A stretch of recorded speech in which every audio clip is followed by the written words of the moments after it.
pôr fogo. Tá bem. Posso indicar a bola com aquele menino? Sim, pode. Mas cuidado, amor.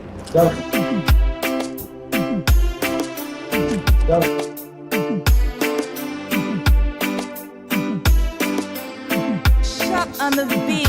Easy, tell them where I come from, tell them what I can do, tell them my name is, tell them I'm a refugee, tell them where I come from, tell them what I can do, tell them my name is, tell them I'm a refugee. We've been running all our lives, nowhere to go, nothing to do, so what do we do in this life? It seems so different, people dying for nothing, people being tortured, and yet some stay to survive. So tell them where I come from and tell them what I can do. Tell them my name, just tell them I'm a refugee. Easy, tell them where I come from, tell them what I can do, tell them my name is, tell them I'm a refugee, tell them where I come from, tell them what I can do, tell them my name is, tell them I'm a refugee. You see children crying, you see mothers screaming, you see people running for their lives, There are sounds of gunshots everywhere, sounds of bomb blasts everywhere. Whether black or white, we are running for our lives, Whether family or friends, we are running. We got no shelter, we got no future or destination. Tell them where I come from, tell them what I can do, tell them my name is, tell them I'm a refugee, tell them where I come from, tell En principio, nuestra actividad asociativa nació aquí. Nuestra actividad nació aquí en San Juan de Italia. Hace años atrás, desde el inicio hasta... Sí. Rosa. No, formalmente es 10.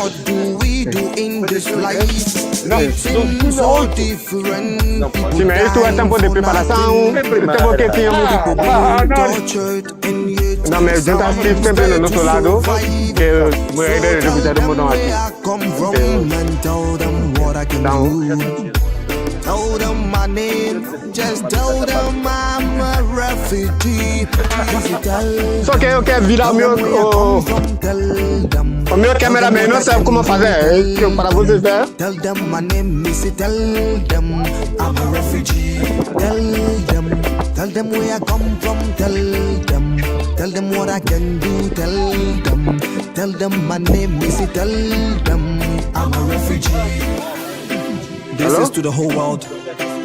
Let's come as one, stand with refugees, support, embrace and help the refugees. I stand with refugees. Non, on doit faire des déterminants pour aider à laver les mains. I'm a refugee.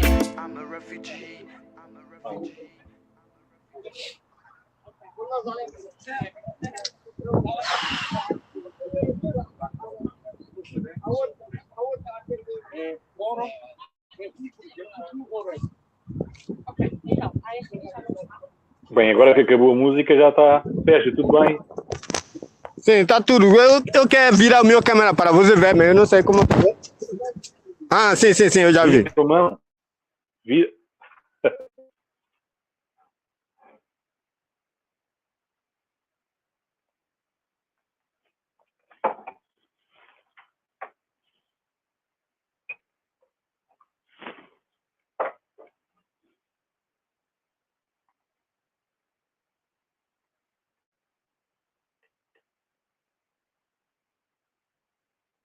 Adam,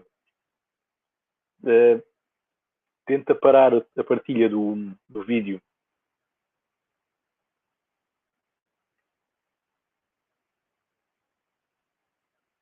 lanche, não sei, mas vamos comer algumas coisas.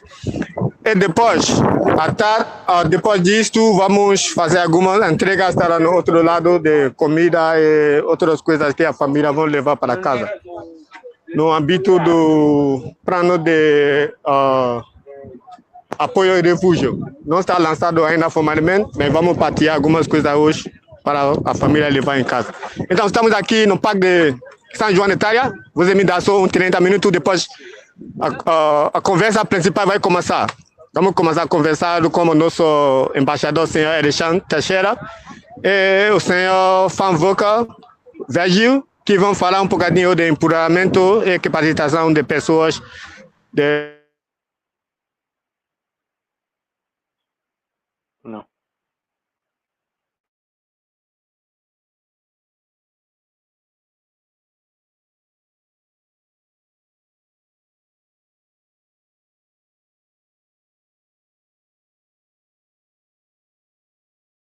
Depois, facilitando o trabalho e tudo por esta aqui. Então, tudo bem-vindo. Por agora, acho que vamos começar. Eu vou dar uma palavra assim. Vamos começar já. Vamos começar? Vamos começar? Por favor, se não está a falar por esta fase, consegue que todo mundo desligue o microfone para ouvir o que vai ser dito aqui. Se está a participar, por favor, desliga o teu microfone por agora. Sim.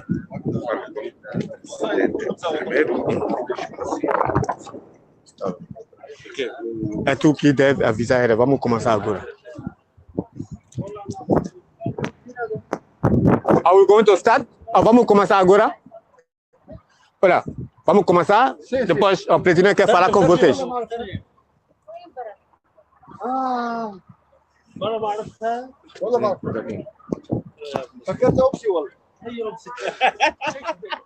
Ok. Tá bem, então.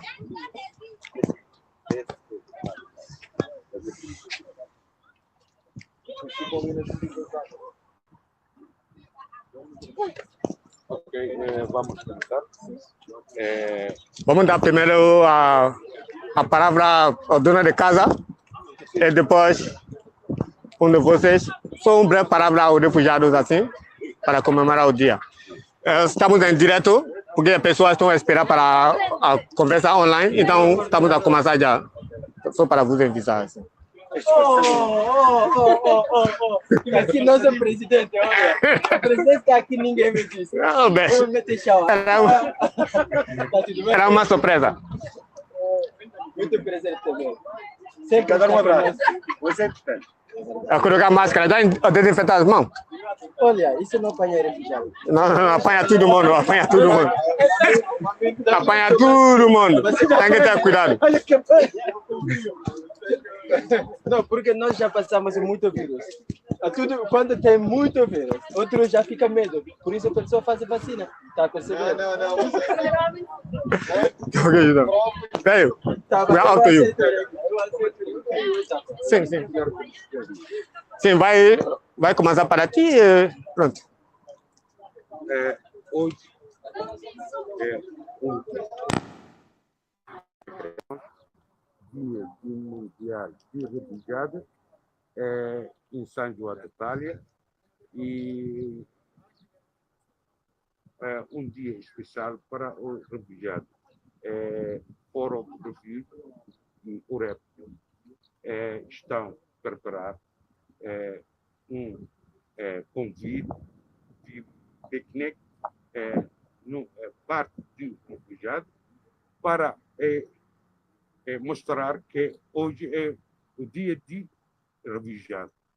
Por isso, eu acredito que hoje é um dia nomeado do dia de refugiado, mas eu acredito que todos os dias é dia de refugiado.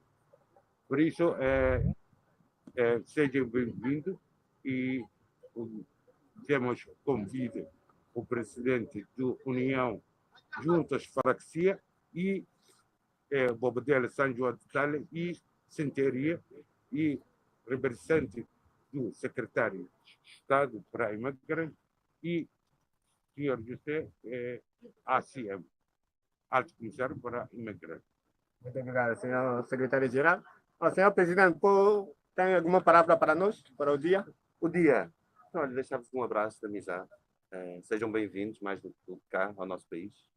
Façam esta a vossa casa e que este dia também represente um dia que seja igual a tantos dias, mas também marque aquilo que é esta simbologia, que é o refugiado, de onde é que vocês vêm, para onde é que vocês vão, e dizer-vos, pelo menos aqui nesta freguesia, sempre foram bem acolhidos, bem recebidos, e para nós é importante que vocês também, neste local, se sintam em casa. Um abraço de amizade para vocês. Muito obrigado, senhor presidente. Então, Alto Comissário.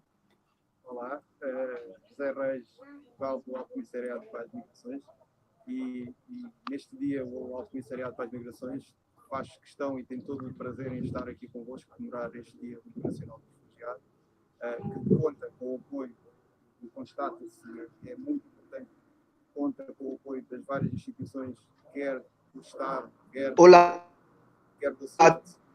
Este momento é a prova disso mesmo, estamos aqui várias partes representadas, e nesse sentido, o que eu tenho a dizer-vos é que podem contar com esta união, com este trabalho em conjunto para que a integração dos refugiados seja cada dia mais forte, mais coesa e permita a integração plena e os faça sentir também portugueses. Muito obrigado. Representando a Secretária de Estado para a Integração e Migrações. A senhora Secretária de Estado não pôde estar presente aqui hoje, porque está também na outra ponta do país a celebrar o Dia Mundial dos Refugiados, mas não podíamos deixar o agradecimento pelo convite, aqui está presente, e a importância de a integração ser um evento feito por refugiados, para refugiados, mas também para a comunidade. Eu acho que isso representa aquilo que é virar a página e um capítulo novo na integração e a inclusão na sociedade, que é aquilo que nós valorizamos e que estaremos sempre cá para trabalhar e em conjunto conseguirmos dar uma nova visão aos refugiados em Portugal. Isso agradecer. Em nome do Fórum de Refúgio, quero agradecer a vossa presença em respeito do nosso convite. Hoje é o nosso dia, então vamos começar o dia. As famílias fizeram algum almoço. Eu acho que é tempo para... O que vocês têm lá? Comida tradicional da Síria. Convidamos os convidados para experimentar a cultura da Síria. O Sr. Sami, quem organizou esta comida. Obrigado, Sr. Sami. Vai mostrar a sua comida?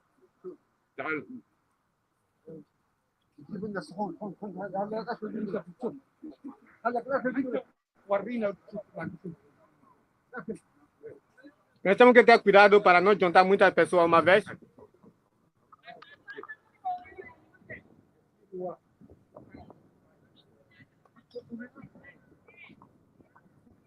Agora é tempo para comer, vou esperar um pouco.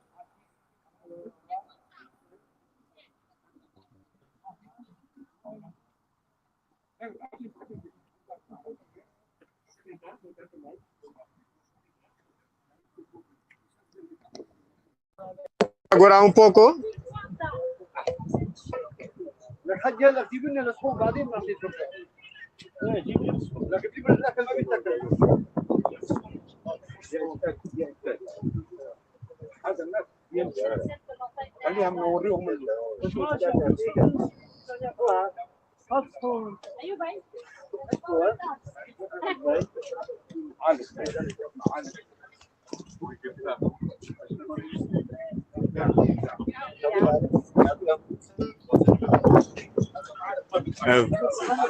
Atira-me aqui uma foto. Sim, Para nós, sim, nós tudo. Só um minuto, eu vou juntar a reunião, só um minuto. Eu vou votar já, por favor.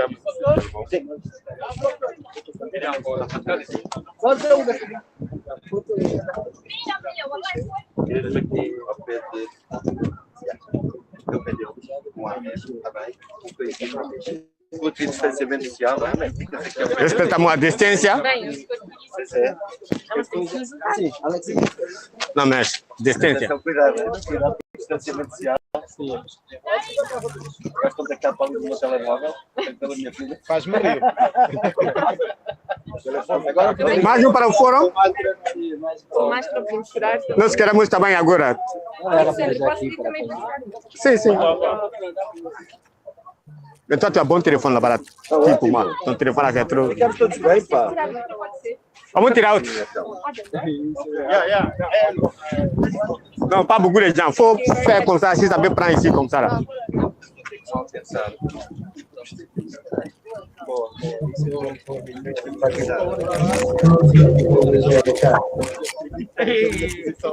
André, cuidado.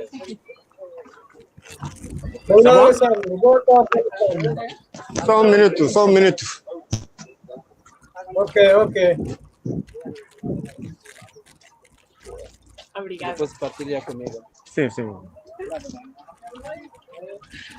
Feliz dia de refugiado a todo mundo.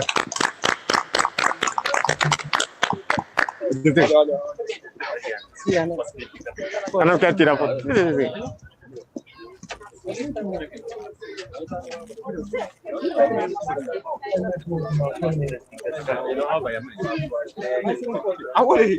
Ah, não.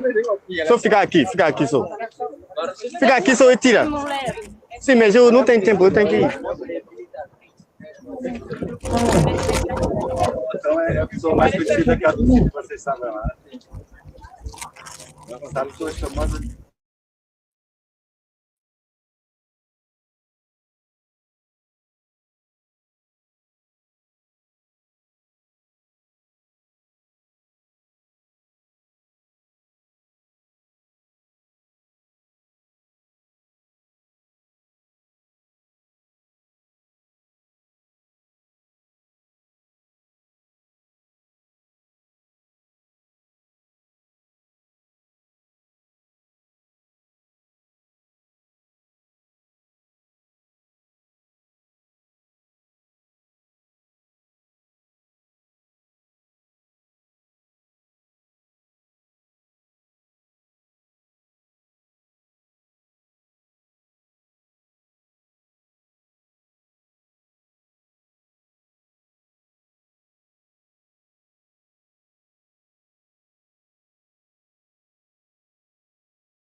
Don't mute your phone. But your sound. Your sound. You want me to put the sound? Mute the sound. To mute my sound, it's mute. Olá, muito boa tarde. Eu vou tirar agora porque eu estou dentro, eu não estou fora. Olá, Alex, tudo bem? Tudo. Pronto, espero que você conseguiu acompanhar a atividade lá fora. Sim, como eu estou a acompanhar você muitíssimo bem aqui. A partir do nosso hostel aqui. Tá bom, muito bom, mestre. Espero que todo mundo saiba como utilizar a plataforma. Se querem falar, só levantar a mão. Vamos ver aqui. A pessoa pode clicar. Tá bem? Clica no levantar a mão e raise your hand. Depois vamos dar o tempo para falar. Mas por agora, aconselho que todo mundo faz mute para não termos muito barulho. Estamos a ouvir barulho do outro lado. está em direto do YouTube também. O nosso técnico Adam vai partilhar o link agora e pessoas que não podem entrar no direto podem fazer online. Principalmente hoje não é muitas grandes coisas, é só ter uma conversa entre os interessados, como sempre. O fórum tem muita fã, estão todos reunidos aqui. Eu estou a ver o Sérgio está lá com a menina, estou a ver em direto. Então é só para uma pequena conversa. Vamos ter algumas pessoas de Canadá, a 3G que estão mesmo contato do fórum também e faz mesmo trabalho como nós e vão partilhar algumas coisas de trabalho que estão a fazer com MPTs lá em Canadá e também vamos ter uma outra organização que é CPVP, que trabalha no campo de refugiados em Nigéria, Mali e outras regiões, para sabermos um bocadinho, porque hoje em dia estamos a enfrentar uma grande crise de fluxo de migrações. Então, qual é o trabalho que estão a fazer? Como que esse trabalho está a apoiar os beneficiados para pensar ser capacitado dentro do seu próprio país e não de tomar esse caminho para vir à Europa com muito sofrimento e morte e desastres no caminho. Então, é só uma conversa entre os interessados. Qualquer pessoa que tem coisa para partilhar, está de bem-vindo. Vamos a isto. Pronto. Os nossos convidados estrangeiros vão vir às 15h30. Então, vamos começar com o senhor Alexander Erishan, que é o embaixador do Fórum de Refúgio, e o senhor Fan Vergil, que é também o colaborador do Fórum e é um formador, que vão falar um bocadinho de empoderamento e capacitação de pessoas de países terceiros, MPT. Hoje em dia, nós não queremos focalizar muito no assunto dos refugiados, queremos ser incluídos, então juntamos ao grande grupo, a grande comunidade imigrante, porque temos tudo o mesmo percurso de procurar de integração aqui em Portugal. Então, é melhor falarmos em geral e não excluir os outros, porque o nosso caminho é quase mais ou menos o mesmo. Então, vou dar a palavra agora ao senhor Alexandre e ao senhor Fan Vergil, para nos dizer algumas coisas sobre o que foi planejado para partilhar conosco hoje. Muito obrigado. Faz favor. Quase faltava agora aqui o público a bater palmas. Olá, Alexander. Olá, Érica. Olá, João. Olá, Sérgio. Espero que esteja tudo bem neste sábado fabuloso. Infelizmente, confinamento. É com muita pena que eu não estou convosco aí em São João da Talha, mas de facto tenho tido outros compromissos. No entanto, no que toca àquilo para o qual me convidaram para eu falar hoje um bocadinho, portanto, a minha intervenção como voluntário no fórum e também a atividade profissional enquanto chefe da unidade de qualificação do centro de formação, dizer que o que eu vou dizer hoje é muito fruto das conversas que nós temos tido no fórum Refúgio. Isto no que toca às questões da capacitação como chave, como ferramenta para a integração plena e para a inclusão. Dizer o quê? Dizer que nos contactos que nós temos tido com a comunidade em si, o que acontece é que grande parte das vezes o que nós verificamos passado o período dos 18 meses, em que há aquele plano de acompanhamento que tem como principal objetivo uma integração plena na sociedade, nós deparamos grande parte das vezes no final destes 18 meses com pessoas com muitas dificuldades associadas às questões da linguagem, da língua, neste caso do português, que depois têm obviamente reflexos nas questões do emprego. Ter dificuldade em falar português e depois numa sociedade que está, digamos, muito vocacionada para a língua, para o português, porque estamos em Portugal, a falta dessa ferramenta depois cria uma série de dificuldades no acesso ao emprego, rumo também à própria autonomia financeira. Dizer que o processo de aprendizagem de língua portuguesa, neste momento, da forma como está a ocorrer, parece-nos que não é mais ajustada. Não é mais ajustada porque estamos a falar de um período em que a língua portuguesa é administrada, é ensinada, é ministrada durante o curso e que depois há quase que uma perda de vínculo. Os cursos portugueses hoje em dia estão, de facto, feitos para ultrapassar um processo burocrático, ou para ter um papel, para ter acesso a uma autorização de residência, para ter acesso a uma série de outras questões. No que toca à comunidade refugiada, eu acho que o trabalho na língua portuguesa tem que ser muito mais profundo, misturando aqui três questões que para mim são fundamentais e para nós também, enquanto fórum, têm sido fundamentais. Primeiro obviamente, tentar fazer uma ligação do ensino português às questões de empregabilidade. Fazer aqui uma ligação entre a possibilidade que nós temos de estar a frequentar um curso de português, ao mesmo tempo que podemos eventualmente estar a ter alguma formação profissional que nos vai permitir, no final deste curso, depois ter um processo de integração e autonomização muito mais fácil no futuro. Isto, obviamente, sem ferir as expectativas de ninguém. Quero com isto dizer o quê? Quero com isto dizer que o ensino profissional vale aquilo que vale. Há quem queira, porventura, seguir o ensino superior. Há quem queira, dentro daquela panóplia da oferta de ensino profissional, não se revê em nenhum daqueles cursos. Isto para nós não tínhamos muitas vezes naquele erro que é o refugiado vem e tem que se contentar com aquilo que nós lhe damos. Se há lugar para trabalhar nas obras, vai trabalhar para as obras. Se há lugar para trabalhar no restaurante, vai trabalhar no restaurante. Se há lugar para ir fazer camas no hotel, vai fazer camas no hotel. Sem demérito nenhum para essas profissões, estamos a falar de pessoas que têm aspirações, que têm desejos e que pretendem também fazer opções, fazer escolhas.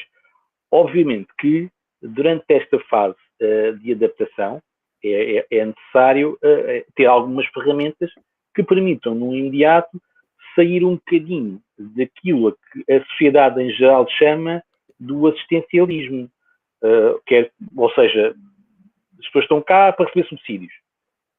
Isto só é possível ser dito por quem não tem contacto direto com estas comunidades. Grande parte destas comunidades, muito rapidamente, o que pretende é ser autónomo, é trabalhar, é falar português, é contribuir, é ajudar os seus familiares que ficaram longe ou que estão noutro país.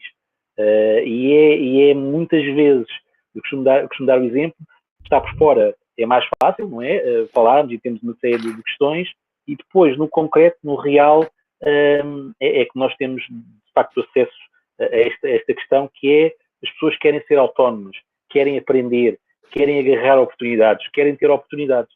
Nada melhor do que a capacitação, na nossa visão, enquanto fórum, obviamente ligado aqui, fazendo a ligação ao ensino profissional, ao ensino superior, ao ensino secundário, um processo que permita o reconhecimento de competências e neste sentido há uma série de ferramentas e até tecnológicas que são desenvolvidas muitas vezes que permitem, na ausência de um diploma que certifique uma determinada competência. Vou dar um exemplo.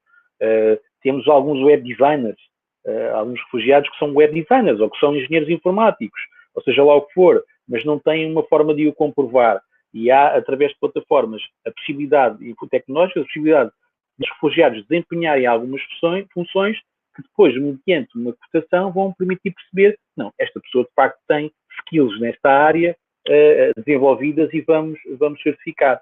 Há aqui um mar de oportunidades que nós podemos utilizar, mas deixar aqui, para também não monopolizar e para deixar aqui um bocadinho aberta também a discussão, de referir o seguinte, referir que é de facto fundamental que nos primeiros meses de acolhimento a língua portuguesa, nas suas várias dimensões, não formal, formal, esteja presente e que seja de acompanhamento contínuo, que tenha vários níveis. O sistema neste momento está montado dessa maneira. Não vamos impor a língua portuguesa em moldes lecionado muito reduzido, de forma muito reduzida, muito compactada, e esquecer que depois que há todo um processo de integração a seguir, que nós podemos misturar soluções, como referi, ensino profissional, dando a possibilidade e a ferramenta a uma pessoa que está a aprender português e a especializar-se na sua profissão, ou a procurar outros caminhos, outra profissão. São N exemplos que nós temos neste momento de pessoas, mesmo nós, não é preciso termos o estatuto de refugiado, em que redirecionamos a nossa carreira para outras áreas. Eu muitas vezes costumo dar o exemplo. Eu comecei na área da saúde, passei pela tecnologia, passei pela banca e neste momento estou na área da formação. E amanhã não sei onde é que estarei. Tudo para dizer que nas nossas conversas, de facto, que fica aqui presente que a língua portuguesa e a formação profissional, o ensino superior e a oportunidade que nós podemos dar a estas pessoas para darem continuidade aos seus estudos é fundamental rumo a um processo de integração que se pretende mais justo e pleno, se é que é possível ser pleno, não é? Mas que seja o mais pleno possível. E por enquanto, era só. Obrigado. Muito obrigado, senhor Alessandro. Tu é o profissional nesta área. Acho que foi uma breve descrição muito clara e com perspectiva positiva para o futuro. Porque hoje em dia nós não queremos criar um tipo de dependência. Os refugiados sabem que têm direito, mas também têm dever. Esse dever é procurar a integração o mais rapidamente possível dentro da sociedade civil e fazer com todo mundo. E para facilitar isto, foram tudo que o Alexandre diz agora. Com o tempo também vamos ajustar a nossa abordagem a esta metodologia, a ver o que realmente que pode funcionar ou o que não pode funcionar. Isto tudo vai ser feito juntamente com a própria comunidade de refugiados. Então, esperamos um bom futuro a partir depois desta dia de refugiados, que para o futuro vai ter mais coisas. Temos o senhor João Virgil, que é um colaborador do Fórum de Refúgio, é um formador também. E para já, de que a Alexandre falou, estamos a entrar em contato com alguns parceiros nacional e internacional para ver como montar um sistema de capacitação para estas pessoas. O contato está em discussões e o senhor João vai partilhar um bocadinho conosco. O senhor João está em linha? Sim. Estão a ouvir? Não sei se estão... Sim. Ligar o computador, mas parece que agora está a funcionar. Então, tá. Muito bem. Na semana passada,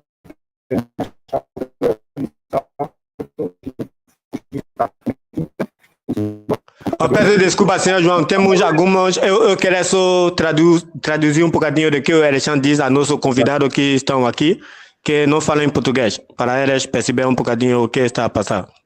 Só 2 minutos para fazer um resumo. Mr. Leo Johnson, you are much welcome. We have been waiting to hear from you today. My colleague from the Foreign Refuge just gave their contribution on capacitating and empowering refugees. And since it's in Portuguese and you guys don't understand the language, so I just wanted to make a brief resume so you can understand what actually they were talking. Our perspective for the future is not to make the refugees to be dependent on government subsidies, So we are mostly focused nowadays on capacitating these people so they can be autonomous as quick as possible, have job, have housing, because there are people with family and things. So we don't want them to depend on what the social system will give them. We want them as soon as possible to learn the language, to have a professional job training, and then to get a well-paid job in the job market. So these are some of the things we are thinking about implementing. In the future, we are already been in discussions with various partners. And this is why we have you and Charles here today also, because I personally have been following your initiatives. And I see that you work in empowering newcomers. So we'd like to hear from you in a bit. We just gave our second invitee a chance to talk. It will be in Portuguese also. Thank you very much. Senhor João, pode continuar? Muito bem. Vou falar em português, está certo? Estão a ouvir? Sim. Alô? Estamos a ouvir. Sim, ok. Então, e vocês conseguem ver esta imagem do PowerPoint que preparei da Escola Sandros?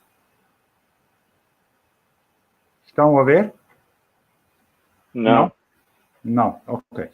Então não funciona. Eu estou a tentar share the picture. Deixa-me ver. Mas sim, está-se a ver, João. Está-se o PowerPoint. Ok, muito bem. Então, eu estive na semana passada, nesta quinta. Espero que o incêndio agora naquela região fique mesmo extinto, porque passou ali muito perto.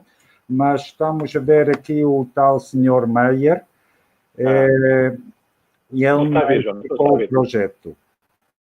Pronto, a escola Sandrosa é uma quinta que é ali perto de Lagos, é uma propriedade em cima de uma colina e acho que é um projeto interessante, tem concreto e prático.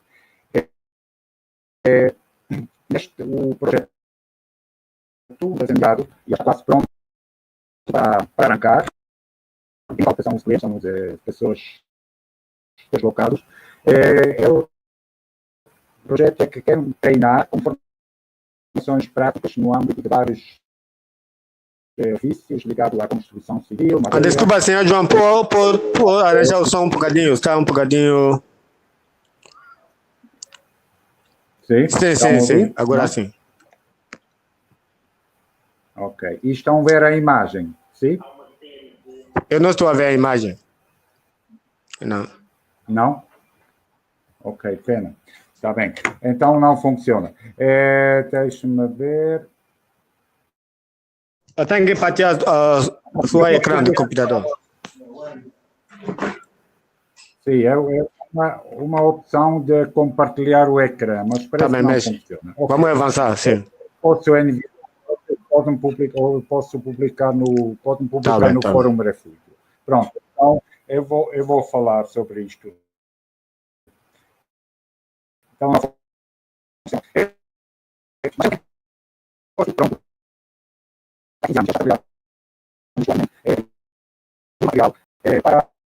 Para pôr em prática estes ofícios que é para eu falar e realmente o que é que falta são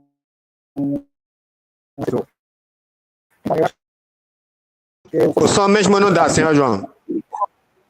O som não dá. Sim? O som não dá. Peço desculpa. Sim. Agora estão a ouvir? Ok, então vou falar mais devagar. Já? Tá bom. Então, o princípio dela é ele quer ter 7 pessoas deslocadas. Agora, não fazemos distinção entre requerentes de asilo e refugiados.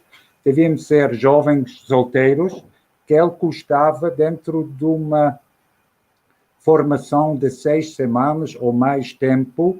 Ele queria formar e que depois estes seriam os multiplicadores nas próximas formações. Eu acho que é um conceito, é um projeto interessante que vale a pena avaliar e pôr em prática e ver como é que funciona. Pronto, dentro destas formações serão também abordadas questões de ecologia, da história e cultura de Portugal e o que é importante que os participantes vão cooperar ativamente na organização das suas necessidades. Ou seja, o programa não é tudo já montado, é questão de cozinha, questão de funcionamento, os deslocados iriam ajudar. Então, esta escola seria uma auto-organizada e é um asilo autoajuda. Eu estou a tentar transmitir o que é que o Sr. Maier me disse. E também estas informações estão na página da internet deste projeto. Agora não sei o que é que consegui transmitir. Faz favor, fazem perguntas e podemos talvez esclarecer melhor esta questão deste projeto concreto que está pronto para arrancar, mas não tem pessoas refugiadas. Não é? Faz favor, diga-me se entenderam alguma coisa ou não. Sim, está. Eu tenho dificuldade. Eu acho que deve ser o meu equipamento aqui, dificuldade. Sim, mas estamos a ouvir bem agora. Estamos a ouvir bem. Só dar a explicação. Yeah. Eu vou tentar compartilhar o ecrã. Se calhar ainda dá, talvez não. Continuamos a explicação, porque vamos ter outro convidado em breve. E depois partilhamos o documento no site do fórum e online. Tá bem, está Então, tudo bem agora. Aqui. Agora estão a ver, não é? Sim, Aqui o Sr. Maier está com uma idade avançada, mas com muita energia, com muita vontade e muita experiência. Ela ajudou refugiados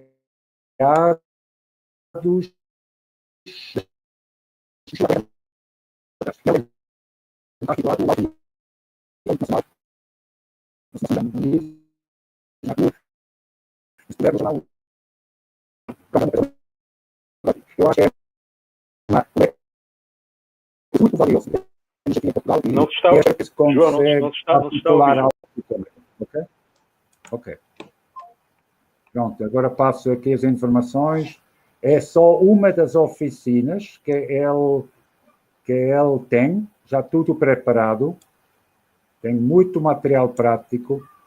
E tentei visualizar o princípio da multiplicação que ele quer pôr em prática. E acho que já funcionou em outras partes. E mais um pouco uma visualização. É uma zona muito bonita e espero sinceramente que fique protegida deste flagelo dos incêndios. Ok. Está bem? Eu vou parar. Agora acho que os próximos passos, depois é como o Sr. Alexander e como a Sílvia, e vamos ver como é que se consegue operacionalizar este recurso. Ok? Muito obrigado, Sr. João. Eu vou só traduzir um pouquinho, depois voltamos a... so Leo and Charles, as you just saw on the screen, this is one of the projects that we are trying to implement, which will be like a vocational training center for newcomers, refugees, and asylum seekers, and also try to involve some locals, which will facilitate contact between locals and the refugees and immigrants. So we'll have 3 to 6 week vocational training session at this foundation, which is a little bit out of Lisbon. And people will go there and have some training in civil construction, like agriculture and gardening. So in the light that we prepare these people as soon as possible upon arrival, that when they are back into society, they might have, and they might be prepared for the job market.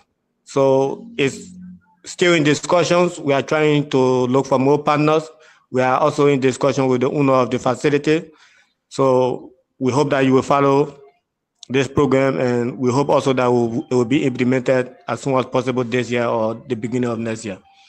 Pronto, como vocês já viram, o senhor Alexandre já falou um pouquinho de o que estamos a pensar sobre a capacitação da pessoa MPTs. O senhor Vocal já deu um exemplo de que a preparação, eu posso dizer assim, no que estamos a pensar, fazer, num lado.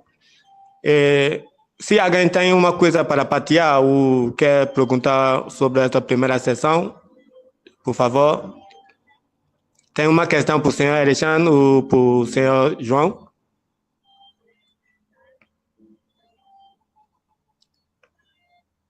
Alguém tem algo para compartilhar? Sim. Sérgio, o Sérgio está caladinho. Onde é que está o Sérgio? Está ali. Sim, mas vai falar primeiro a... Sim? Érica, sim. Sim, não se ouve. Está desligado o microfone.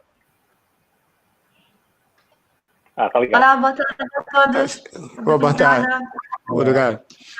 Pelo convite, pela partilha. Eu queria perguntar pelo Sr. João. Não percebi quem é o Sr. João que fundou este projeto? É uma organização? É o senhor que está ali, o senhor que tem ali a foto dele? Quem é que fundou este projeto? Sim. Ok. Não, o projeto não é meu. Quem me indicou o projeto foi o senhor Alexandre do Fórum Refúgio. Mas eu, na semana passada, pude visitar a quinta, estive lá pessoalmente, não é? Porque não dava para ouvir bem, portanto acho que... Peço desculpa, aqui problemas técnicos. Erika, só brevemente, é que entramos em contato com o proprietário dessa quinta no ano passado e o projeto dele nos interessa, porque já estávamos a pensar na forma de capacitação. Já houve muitas formações aqui na cidade através de HK 90 e o nosso consórcio lá na zona de Arroios, que tivemos curso de costura e outros. Tivemos bons exemplos no ano passado, não é? Agora, este ano queremos amplificar com os outros contatos que temos para envolver mais o desenvolvimento de competências destas pessoas. Então, o senhor João, como colaborador do fórum e que fala alemão, o senhor fala bem alemão, e não percebe muito bem inglês como quando eu falo com ele, então o senhor João faz esta ligação. Eu fui visitar a quinta na semana passada e está já a desenhar uma perspectiva de como vai correr este projeto. Tá muito bem? interessante, sim, agora percebi. Muito interessante, mas por que decidiram mesmo de fazer esse tipo de atividade? Porque já sabia que os refugiados têm skills nesta área, ou como é que conseguiram achar essa atividade? Através do diagnóstico e levantamento que o fórum faz lá no co-work com as pessoas que vêm nos visitar, não é? Percebemos que muitas delas têm competência em certas áreas, mas, como tu sabes, a competência adquirida no país de origem não é compatível com aquela da Europa. Então, mais rapidamente, desde a chegada das pessoas, se conseguimos dar uma formação de 3 a 6 meses, que é normal no programa nacional, podemos dar algum tipo de certificação a essas pessoas e vai facilitar a procura de trabalho. Porque muitas das vezes, eu sei fazer isto, mas não há nada para comprovar. Então, capacitar as pessoas para ter um certificado desde o início, assim vai facilitar a procura de trabalho. Não podemos começar assim, estamos a começar pouco a pouco. E cada vez que a pessoa interessa, diz que quer fazer este tipo de formação ou este curso, procuramos parceiros nesta área. Temos em 90 de perto, temos várias HK e todo mundo que são interessados hoje em dia na capacitação de MPTs. É só entrar em contato, desenhar uma coisa e a pessoa pode beneficiar. Obrigada, obrigadíssima. Tá, acho muito interessante. Muito claro, obrigada. Mais alguém? Sim. Sim, senhor João? Eu coloquei o weblink do projeto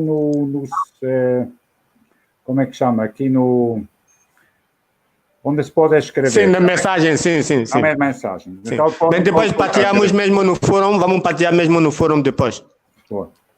Okay, so Leo and Charles, she was just asking how this initiative started, and we were just trying to explain to her that last year we got the contact that the owner of that property was willing to do some initiative to capacitate refugees and immigrants.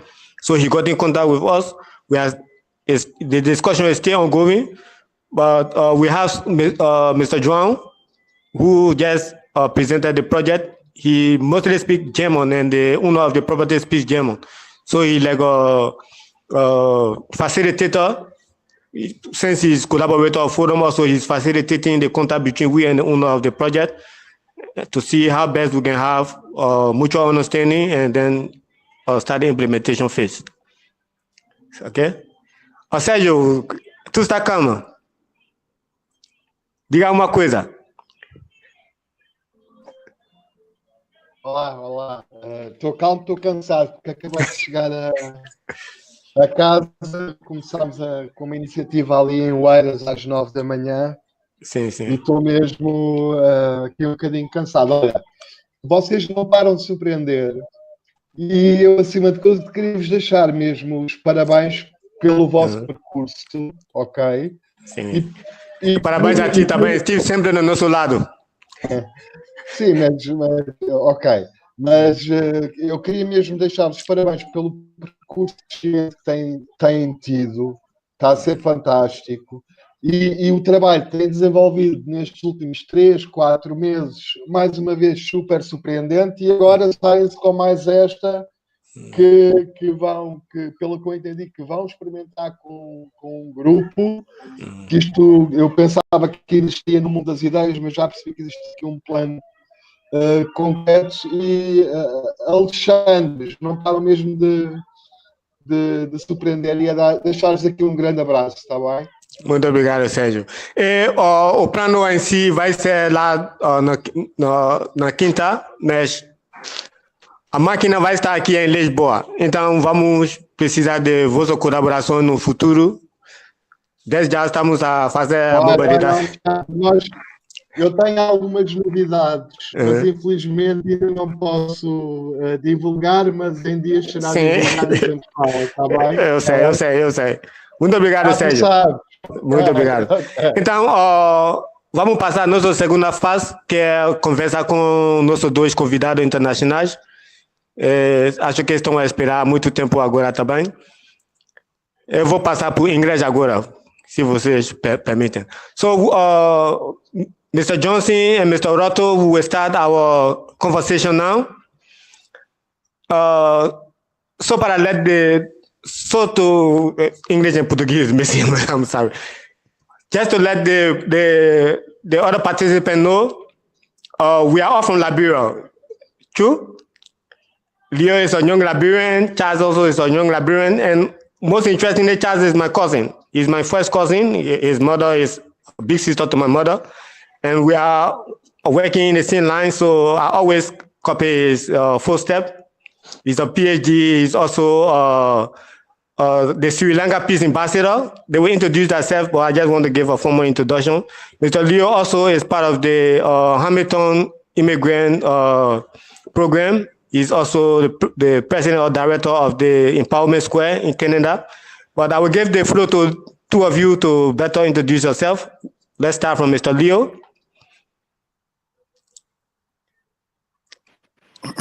Can you hear me? Can everybody hear me? Yeah, sure.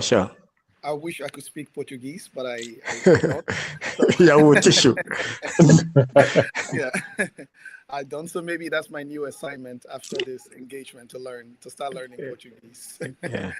But thank you for inviting me, and it's an honor to be here. My name is Leo Nupolu Johnson. I'm originally from Liberia.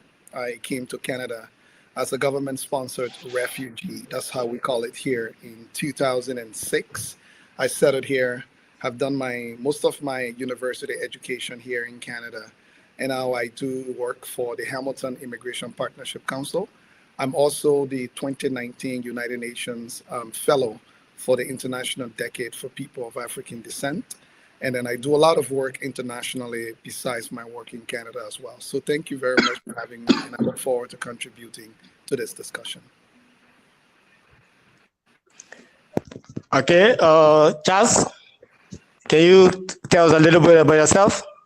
Yeah, good afternoon, everyone. It's good to be here. Good to listen to your conversation and your presentations. I'm pleased to be here. And to the brother in Canada, it's good to have you online. Thanks for your exploit there as well.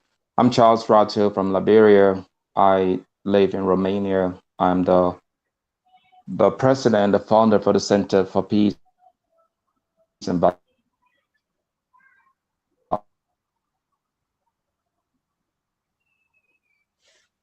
That we're having difficulty with your connection.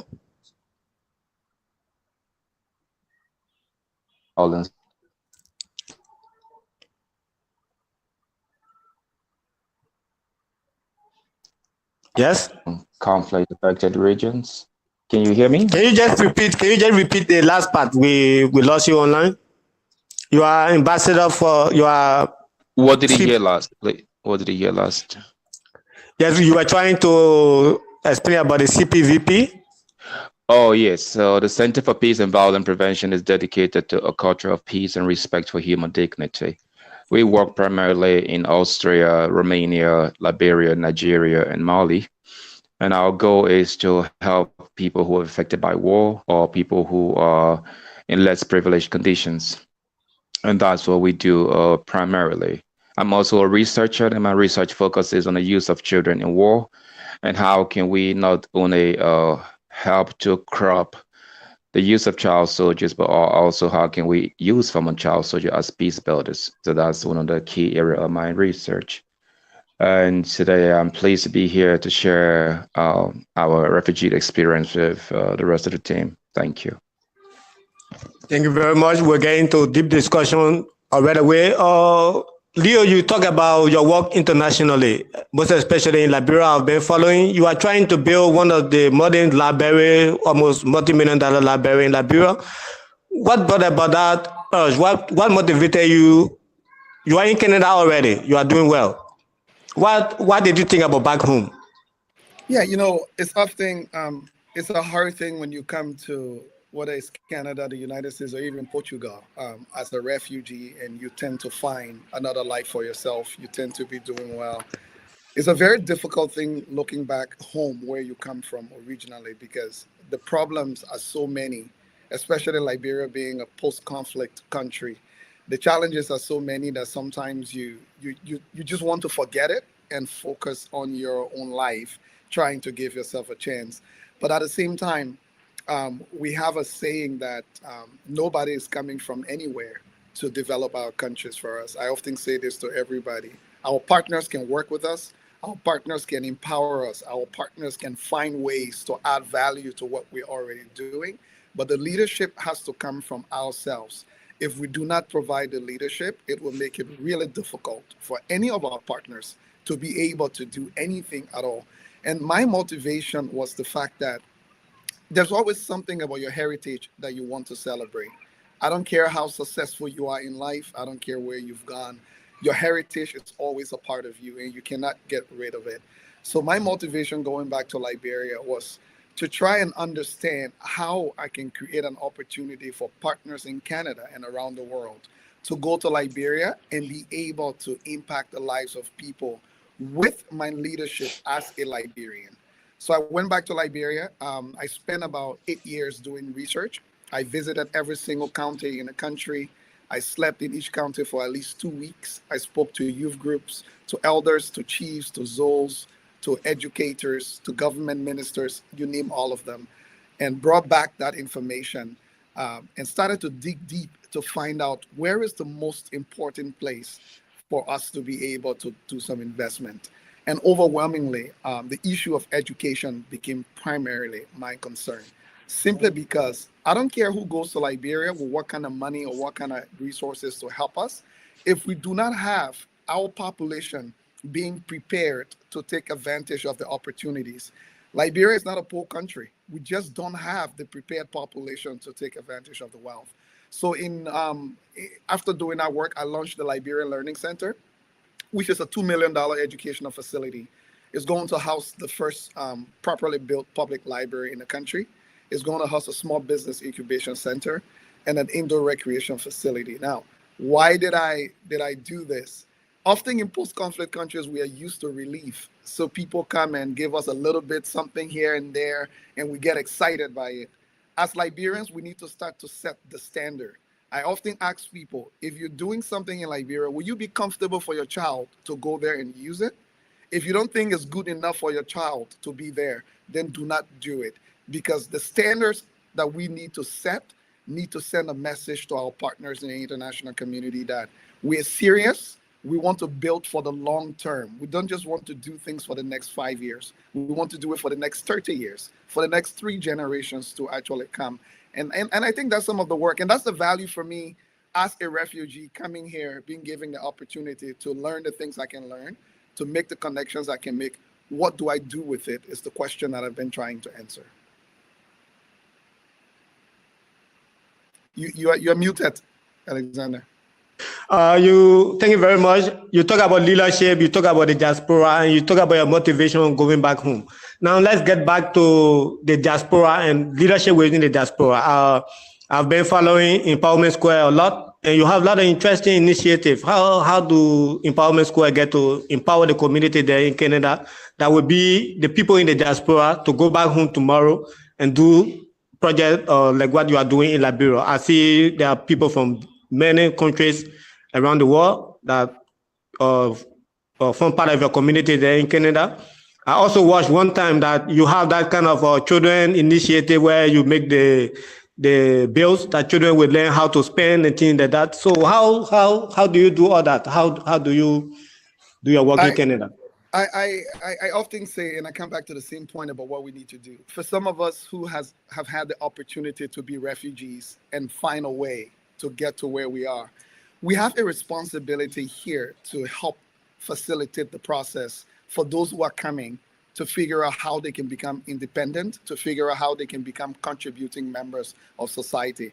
You know, there is this problem in every country where people are having issues with refugees because a lot of them are becoming dependent on social systems. A lot of them are becoming more and more dependent on the government. And I tell people all the time, I don't blame people sometimes. If it was your country and all of a sudden 5 million people show up or 100,000 people show up and all of them have to depend on the social system, you will get upset. Let's be honest about it. Let's be frank. And I think as refugees or former refugees, that's where we have a responsibility to help navigate a way that when our brothers and sisters come, I don't care which country they come from, to be able to become independent. So I funded Empowerment Squared in 2007 when I was just 1 year in Canada. And the goal of founding Empowerment Square was to do two things. Most families who come here as refugees, many of them put their greatest hope in their children. If they are not able to make life for themselves, their hope is that their children will go to school, their children will get educated, and their children will break the cycle of poverty. Their children will be able to get to the place that they could not get as adults. So I focus on children and youth a lot because they fast. They learn the language quickly. I don't care which language it is, Portuguese, French, German, you name it. The younger kids are quick. They learn the language. They know how to get their way around town. They make friends much quickly. They go to school. So if you can invest in children, you realize that they start to help their parents much quicker, learn the language, learn how things should actually work. So when we set up Empowerment Square, the goal was to make sure children coming to Canada as refugees will successfully complete high school and will be able to make it to college and university. Right now, we support about 250 children every year in the city that I live in. About 50 to 75 of them, we put them in colleges and university. Some of the kids who started our program in grade 8 are now psychiatric nurses. Some of them are now nurses. Some of them are now like business people. They came to this program. But also it's about empowerment. The skills that we learn on the refugee camps are some of the best skills anyone can ever have. The skills to survive, the skill to make life when you have nothing, the skill to work hard and persevere. These are all things I like to encourage people to not forget because you've gotten here now and things are good. These are skills you need to help people here realize how important they can be. If you know how to work hard and you get here, if you can work harder than everybody here, you will become better. If you can put in a lot more effort, 3 times more effort than other people put in, there's no way you will not get ahead. Now, the diaspora, the issues in the countries where we find ourselves, whether it's in Canada or Portugal, there are problems there as well. And we can contribute to solving those problems. But let's be honest, some of the countries we come from, the problems that we have solved here are the problems we are still dealing with. We're talking about an entire country without a single public library. We're talking about an entire country where children, majority of 80% of the population have no jobs. They are without employment. We're talking about things that we solve here. So my question is, how can we contribute to our new homes here? But how can we also take some of the opportunities that are here and take it back to the countries that we are coming from? And that is where my work has been, empowering former refugees to go back to their country. So we serve people from Syria, Yemen, Ethiopia, Somalia, Liberia, Ghana, you name it, from almost every country, Iraq, every country you can think about, we have them working here. And we've been inspiring them to say, contribute to your new home now, but also remember that you can find a way to take some of these opportunities to support people back in your own country in ways that are more practical and make sense. And I keep saying it, nobody is going to develop your country where you come from. If you yourself do not help provide the leadership, the partners can do all they want to actually do, but to sustain that work that they're doing, we ourselves need to start providing the leadership from here, helping our partners to understand how they can do their work more effectively, how they can help us, how they can partner with us so that we don't watch hundreds of millions of dollars in international aid go to waste simply because we did not have the leadership to contribute to it. Don't forget to unmute yourself. Your participation is very contributing and enriching this conversation. We'd like to hear a little bit more from you. We will just pass a few minutes to Charles so he can give his presentation also, and then we'll come back to you. We need to hear more from you because your examples are good examples to follow. Thank you very much for your contribution for now. Mr. Charles, can you tell about CCVP? First of all, you got your PhD earlier 2018, 2019, right? And then right away you were nominated as Peace Ambassador for Sri Lanka. So tell us about this journey, and we want to hear about your work on the refugee camp in Mali and in Nigeria also, which is a very hot zone nowadays. But we see you there, empowering children, empowering the community. You built almost, I think, how many tents recently for the people there on the camp? How do all these things come about?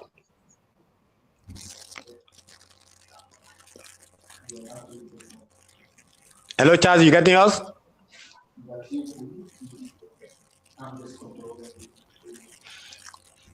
Charles is having a 1 minute technical difficulties. Yeah. Yes, I couldn't get you. I heard you last when you spoke about Nigeria. Can you go over this? Yes, what we were trying to find out from you is that you finish your study or is still ongoing. You were nominated the Sri Lankan Peace Ambassador. You were explaining about that, but we want to know about your work done in the refugees camp in Mali and in Nigeria, which you set up recently. I saw you interacting with the kids, which you are putting together. Some of them, it was their first time appearing on phone to see their own photos on phone, and they were surprised that day. So tell us a little bit about what you are doing there. Leo was actually talking about the diaspora, but I see that you are working there on the field in Africa, just as you also. But tell us a little bit more. You are always in Africa and around the world.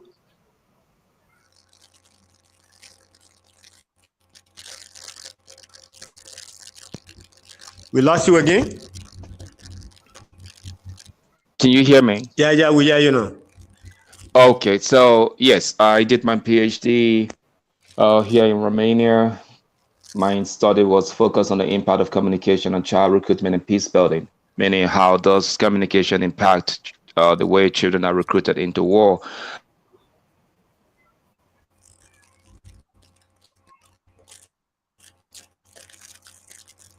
We have seen this many times where jihad, YouTube, and very different means of recruitment strategies to recruit young people. And so my goal was, how do we apply this also to the context of peace building? Regarding the issue of the peace ambassador in the war, it was the global peace ambassador in the war through one of the UN branches, but with the affiliation in Sri Lanka, that got that in 2018. In Nigeria, however, can you hear me? Yeah, we are getting you. Just continue. I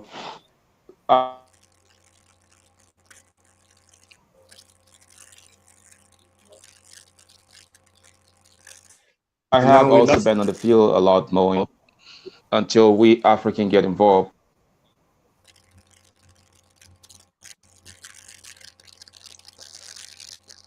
We lost Charles completely. He was just getting into his talk. We hope to have him back. In the meantime, entre tanto que estamos a esperar para... Oh, sim, já está de volta. Just we're having difficulty with our network.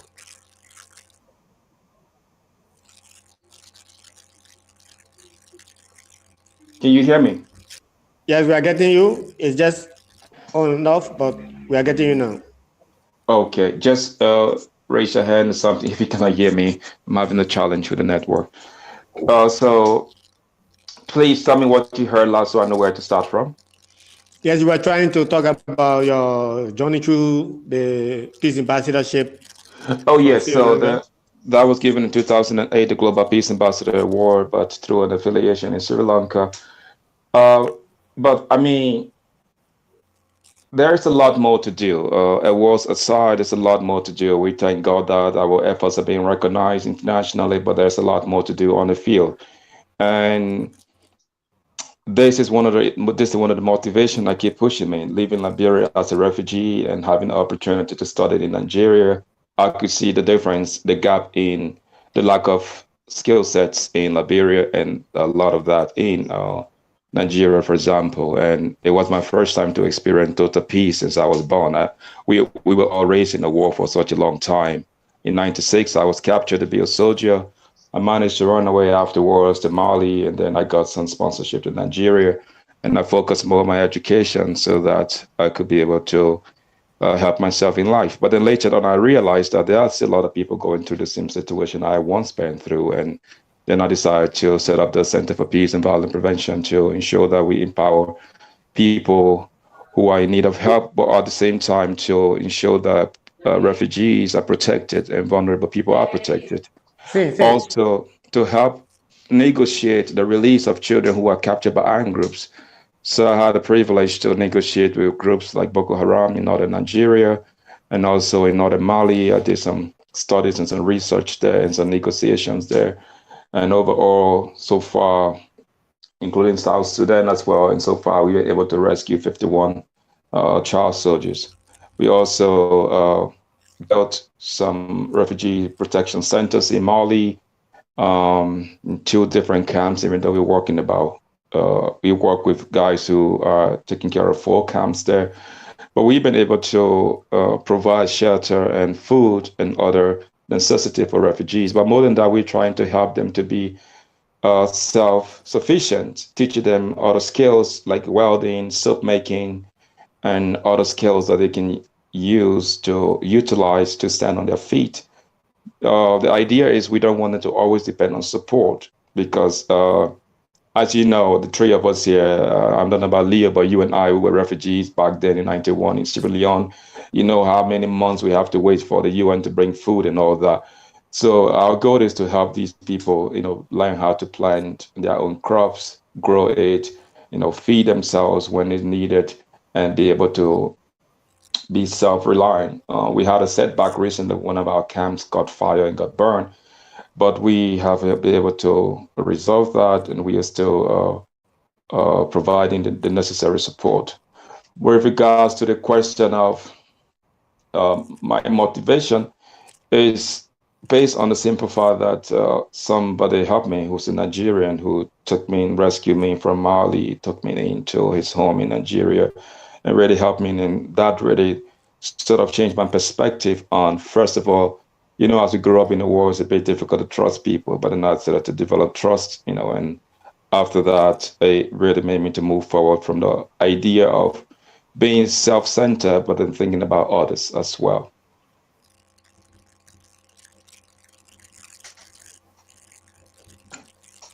I'll stop here if you have further questions. You are on mute.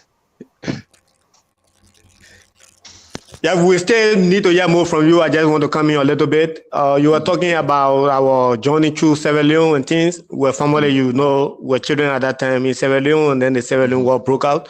But Leo and myself also share our journey because Leo used to be in Danane and I used to be in Tudople.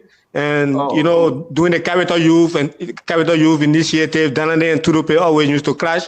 Maybe Leo will let to talk a little bit about that. So, what I just want to make our audience to know is that we are 3 people with the same background. We are from Liberia. We witnessed the war firsthand. It's not 2000, from 1991. And we fought our way up to be where we are today. And we did not forget about back home. We did not forget about the people that went through the same, tragedy than us. And nowadays we are helping, whether in the diaspora or back home, we are trying to do something, and that's something to encourage others. And I want to thank you guys for the fantastic work that you people are doing. You talk about child soldiers, As a child, I was always running away, so I was not able to take on. But I know a lot of friends, a lot of people in Europe, you also can attest to that. A lot of young Liberians, a lot of young West Africans, each time there's conflict, they are the first victims because they are recruited into the force because maybe they want to be able to find food for family and things like that, or just to survive. So they get through many things. But now you are back there and you are trying to empower these people to become better people for themselves. We have here in Europe nowadays the flows of migration, you know. People coming from the Southern Sahara region, they will have to pass through Libya. It's a very dangerous road. And then after they will have to face the Mediterranean. And when they come to Europe, to Greece and Italy, there's a lot of controversies about refugees coming, like you were saying. If 5 million people come to your country now, you will not be happy and you will want to say something. So the immigration policy in Europe nowadays is changing rapidly because of the flows of migrants. So tell us, what are some of the work that you guys are doing to keep the people back home and not to take such a dangerous journey? Are you being able to take some people from the road? Yes, one of the things we do, for instance, in Liberia, we provide education to young people and all that. But in Liberia, you don't have lots of Liberians really taking the route. But what we're doing in places like Mali is informing people about the danger of this journey. And we do that by informing them through our local partners or directly through our teams on the ground, and also by empowering them. The idea is when you empower people who have come from, I don't know, Eritrea or Burkina Faso, northern Nigeria, because even in Mali, in the camp in Mali, I met someone from northern Nigeria and he wasn't the only person there. And we tried to have this discussion and I tried to tell them about the danger. In fact, recently when I was there, everybody was telling me they wanted to come to Europe. And I kept telling them, I'm not quite sure that it's a good idea because you don't see the risk right now. You think you're seeing the worst, but you haven't seen it yet. And there is this strong desire to get to Europe. And then we engage in conversation, telling them about the negatives about this journey. We are even working on the song right now. CPVP is working on the song right now, which is directly about this purpose. And apart from informing them about this risk, we also talk to government officials to take necessary steps that will empower young people for leaving from their countries. Some of them are leaving because of violence, and that is clear. But most of them are also leaving because of economic reasons. And you have a government in some of these countries where they don't see their citizens as their own people. Then the tribal issue comes in here. You have somebody from tribe A and tribe B, because they are in government position, they don't consider other people from other tribes to be part of them or part of that nation. And so those people are marginalized and they are caught up of the economic chain just because they belong to another religion, another tribe. And then years over time, these people get the desire to, you know what, I have to move to another country. And there are certain tribes in places like Mali, Ivory Coast, Gambia, that are just known for this kind of travel. And no matter how you pass the message across to them, the fact that a few of their friends were able to get to Europe and they were able to call themselves successfully arrive in Europe, they feel that they too can make it, even though you're trying to discourage them. Alternatively, what we're trying to do also from here within the European Union is to say, well, if you could provide support for us,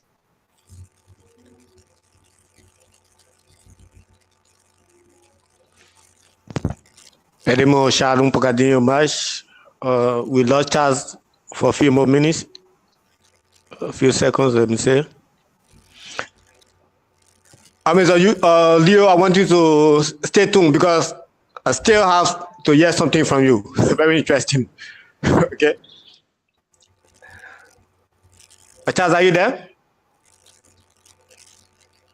So let's continue. Leo, you know, it's very interesting. I remember, you know, when we used to be around Africa with Liberian borders.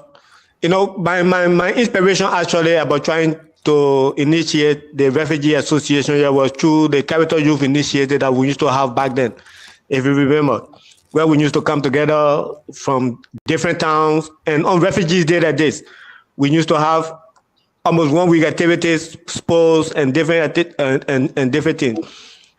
How does that contribute to your work outside? And how is that connected with your motivation to go back and organize the people there also back home? Because my interest here today is how do we capacitate not only the people here, but the people also back home, so they don't take this dangerous journey and coming to Europe, because in the absence of adequate mechanism to keep the children learning and becoming better people for the future, they would like to look for other alternatives. And what is open nowadays is just getting on the way, whether it's do or die. They want to reach to Europe, they want to have that life. But there's another thing waiting for them here on the other side, which is Europe don't want more people coming here. So tell us a little bit. I think there are two things going on here. First of all, let's look at the issue of refugees when they get to the West here. But also, I always tell people, social skills development is always number one. You will see a lot of people who may not have gone to even formal schools, and, not go to university or college or academic school, but their social skills actually help them get to a lot of places because they know how to connect with people, they know how to find their way around, they know how to socially engage when they get places. In fact, social skill, I call it social and life skill, is the most powerful way to build someone's confidence. If I feel I can invite you to my house and have dinner, if I feel I can engage you and we can have a conversation, I am much more confident in talking to you and relating to you. So when you talk about what we used to do in a refugee camp, in fact, in terms of activities with characters, it was the only way of survival. It was the only thing that kept us going. I know. Every day, all day, the only thing you could do was social. Then I have to cut you 1 minute, because you should have good grade in school also to be on the list to go for the trip. A 1 week trip, yeah. Exactly. So social skills are very, very important. I don't care how smart. I always used to joke with my friends when I was in university that I tell them the day we graduate, when you walk around the streets, you don't walk around with your transcript on your back to show if you had an A in mathematics or B in science. The way you connect with people, the way you engage is what makes people to say, oh, wow, this person is a nice person. I want to talk to this person, or I want to work with this person. So here, one thing I will also encourage you as you do your work in Portugal is to look at ways you can get some of the governing bodies or the government to start creating standards for translating people's education into what it means in Portugal. Now, I fully agree that in some of our countries, the education system is not strong enough compared to how strong the education system is here. But can we find a way to give people a pathway to upgrade their degrees, to upgrade the skills that they come with, rather than just disqualifying them? Because the fact that somebody became a refugee does not mean they are not still an engineer. They could have been an engineer before becoming a refugee. They could have been a medical doctor before becoming a refugee. They could have been a scientist before becoming a refugee. Now, I understand that countries like Portugal or Canada have their own standards by which they qualify people for these things.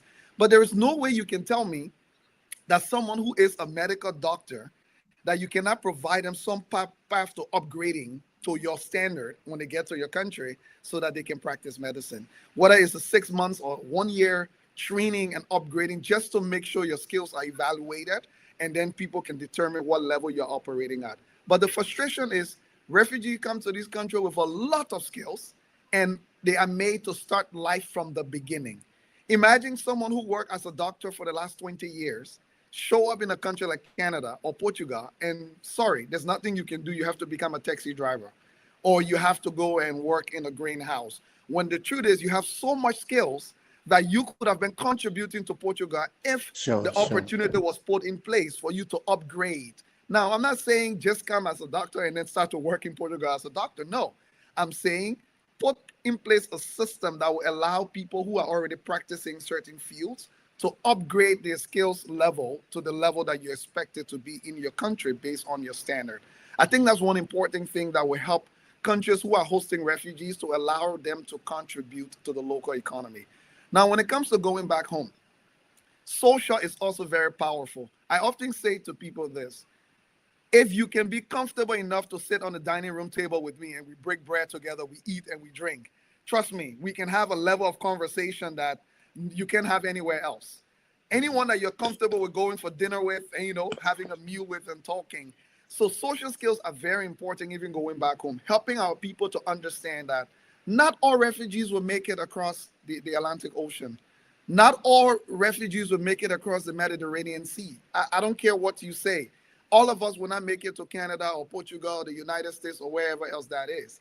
So those of us who have been lucky enough to be where we are, have a responsibility to start creating value for our brothers and sisters back home so that they can realize that, you know what, I don't have to risk my entire life to die on the Mediterranean Sea trying to cross to Europe when I can add value to my life here and be working my way out as to how I make things work. So I want to just emphasize the importance to our partners as well, that we will hope that you can work with us. You want to stop the flow of migration across the Mediterranean Sea? I tell people all the time, create opportunities, whether it's on refugee camps, whether it's in war-torn countries. When people feel that they have an opportunity to make a living and make life, they will not take the risk to kill themselves just to get to Europe, where they do not know what's waiting for them. But if people have no choice, if people believe that they would die on a refugee camp anyway, they might as well take the risk. You're going to die anyway. You either die on a refugee camp, or you might die on the Mediterranean Sea, or you might be lucky to cross into Europe. So if those are your options, then you might as well get on a boat and try to make it to Europe. But if you believe that you can manage to get yourself a life where you are, and even if you want to come to Europe, you'll be more careful. And, you would think it through a little bit more. You wouldn't take certain risks. So I think, in my opinion, the type of work that you do, the type of work that Chris is doing, the type of work that I am doing, it is not just important for refugees in these countries. It is important for the countries that are here, whether it's Portugal, whether it's Canada or the United States, because it will allow these countries to help deal with the overflow of refugees that we're seeing. If we can be empowered more to create opportunities for people where they are, if we can be empowered more to create peaceful communities for people where they are, if we can be empowered more to provide economic opportunities for people to develop themselves, for people to go to school. There are some places people want to go to school and there's no way to go to school. The only chance of going to school is to cross into Europe. So what are you going to do? You will risk it to get to these countries and many a times be the victim of human smugglers who are smuggling people across the Atlantic Ocean, across the Mediterranean Sea, to get them into drug trafficking and human trafficking all around the place. Thank you very much, Leo. You touched a very interesting point, and I don't want to pass over. I just want to ask you this, and then we'll give a chance to our other participants to see if they have some exchange with you and Charles. But you talk about people coming over and continuing their studies. In Portugal, one of the main barriers we have is the language, because I cannot be from an Arab country or even from an English country and come to Portugal and just get into school right away. For children, it's easier, as you can see, they learn very fast and they can catch up very quick. But for older people or people that are already career people back home, how do you people in Canada, where you speak both English and French, how do you integrate Arab-speaking people or people that speak other languages? How do you integrate into the training, vocational training initiatives you talk about, or into school directly?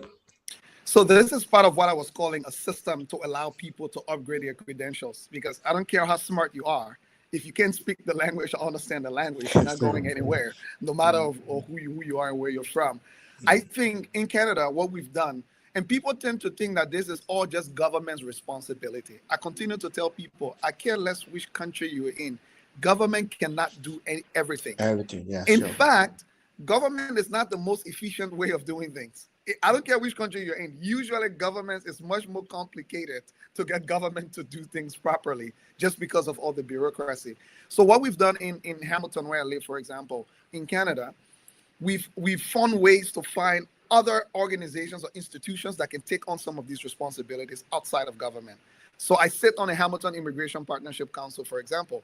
This is a body that we've set up in Hamilton that works with our local city council to help create ways for immigrants to get acclimatized to the culture when they get here. So we help direct them to opportunities. But beyond that, we've worked with even educational institutions like the local college, like Mohawk College, that have set up a language training program, so that when immigrants get here, that program is free of charge. They're able to go into this language training program. It takes about 9 months, to a year for them to fully grab a handle of the language, whether it's French or it's English. And I can tell you, it has been working very, very well. It is not perfect, but it has allowed a direct pathway. Look, if we could survive refugee camps where there was no food, if we could survive refugee camps where you had no hope that you'll survive the next morning, you're telling me language barrier is what we cannot survive? I don't believe that. We can deal with the language barriers, but if the societies here can make it a bit more accessible and, make it easier for us to be able to get access to the language, I think it's in everyone's benefit. And when it comes to the whole upgrading thing, I'm saying let it not only stop to language, let it also be to professional skills. If you had a master's degree in engineering and you came to Portugal, and let's say Portugal does not accept the standard that is in your country, can Portugal put in place a system that will allow you to not start from scratch, that will allow you to upgrade yourself to be able to meet the standards that Portugal set so that you can work within that place as an engineer? This is the kind of smart things we can do. We do not need the whole government to come and do this. We can do it at a local city level. We can do it at a local organization level to provide people these opportunities. Look, we fought for our lives in refugee camps and survived.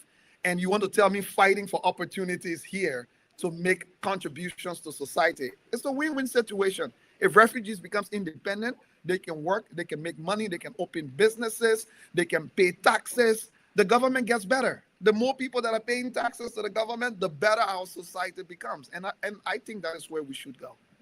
Thank you very much. Talking about language in school, I remember in Cote d'Ivoire, we all graduated from Aja school, right?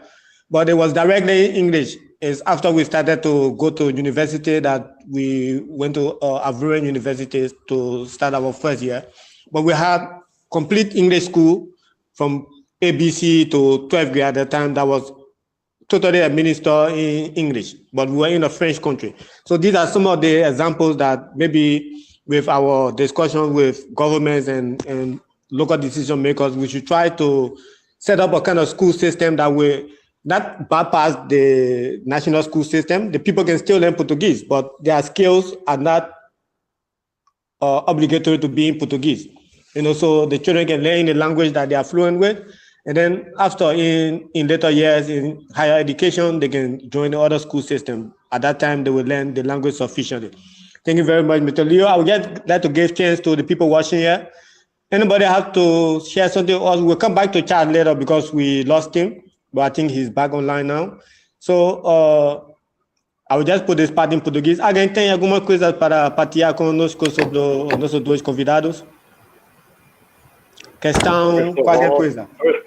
First of all, it's really inspiring to you. Eu sabia que ele já ia falar. It's amazing to. My family came from Angola in Africa, and we have a problem there.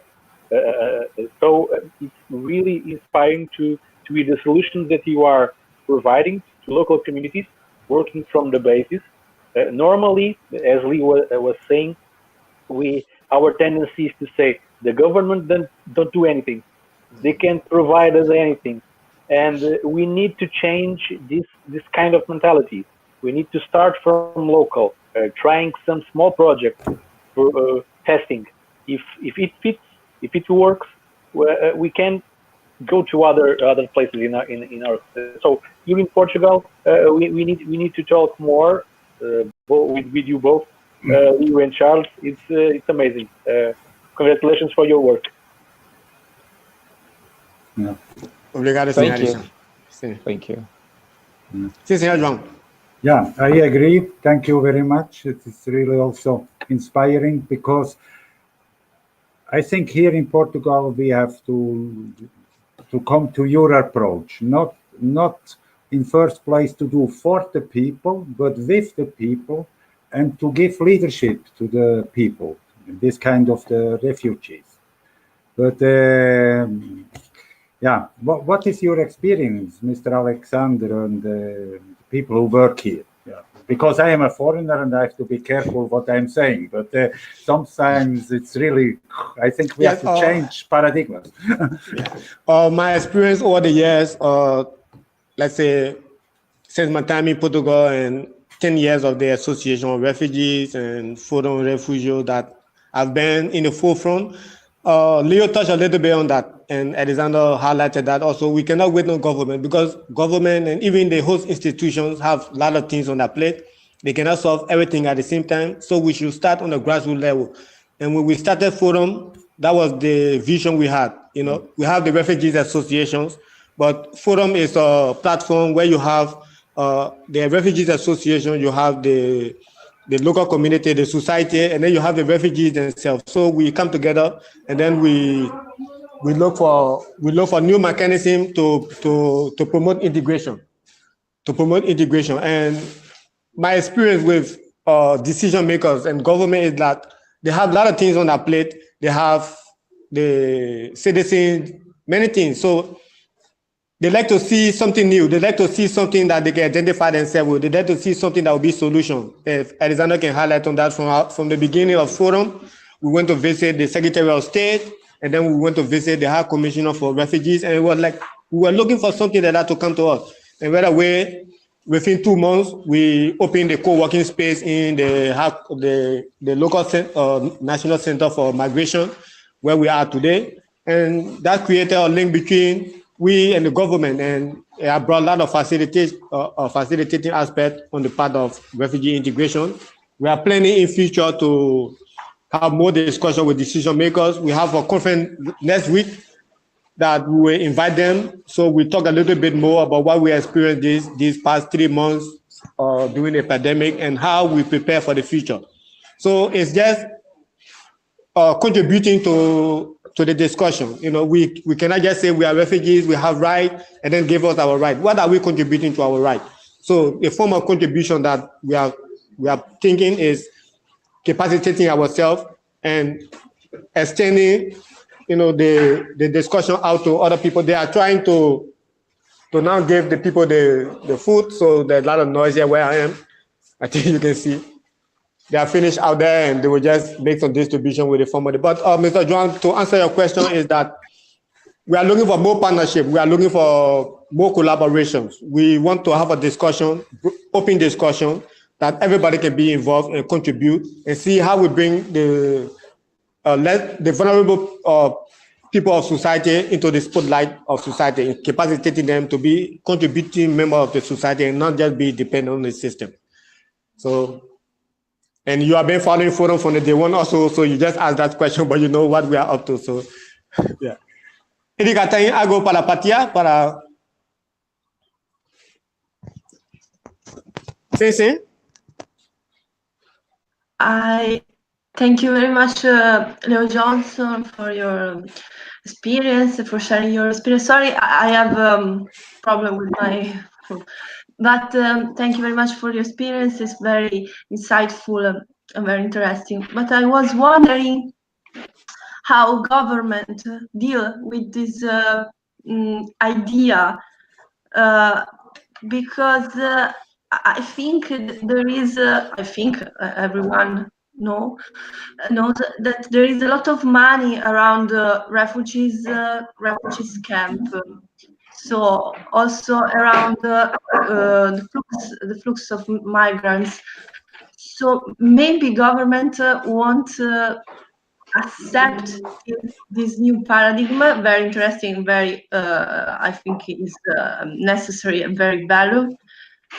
But I would like to know how government respond to this new and very interesting promotion idea to invest and empower people of the country of origin. I think that's a very, very good question. Vous prenez des photos, vidéos ou photos là-bas. D'accord? Après, tu me donnes un package de téléphone. I mute him.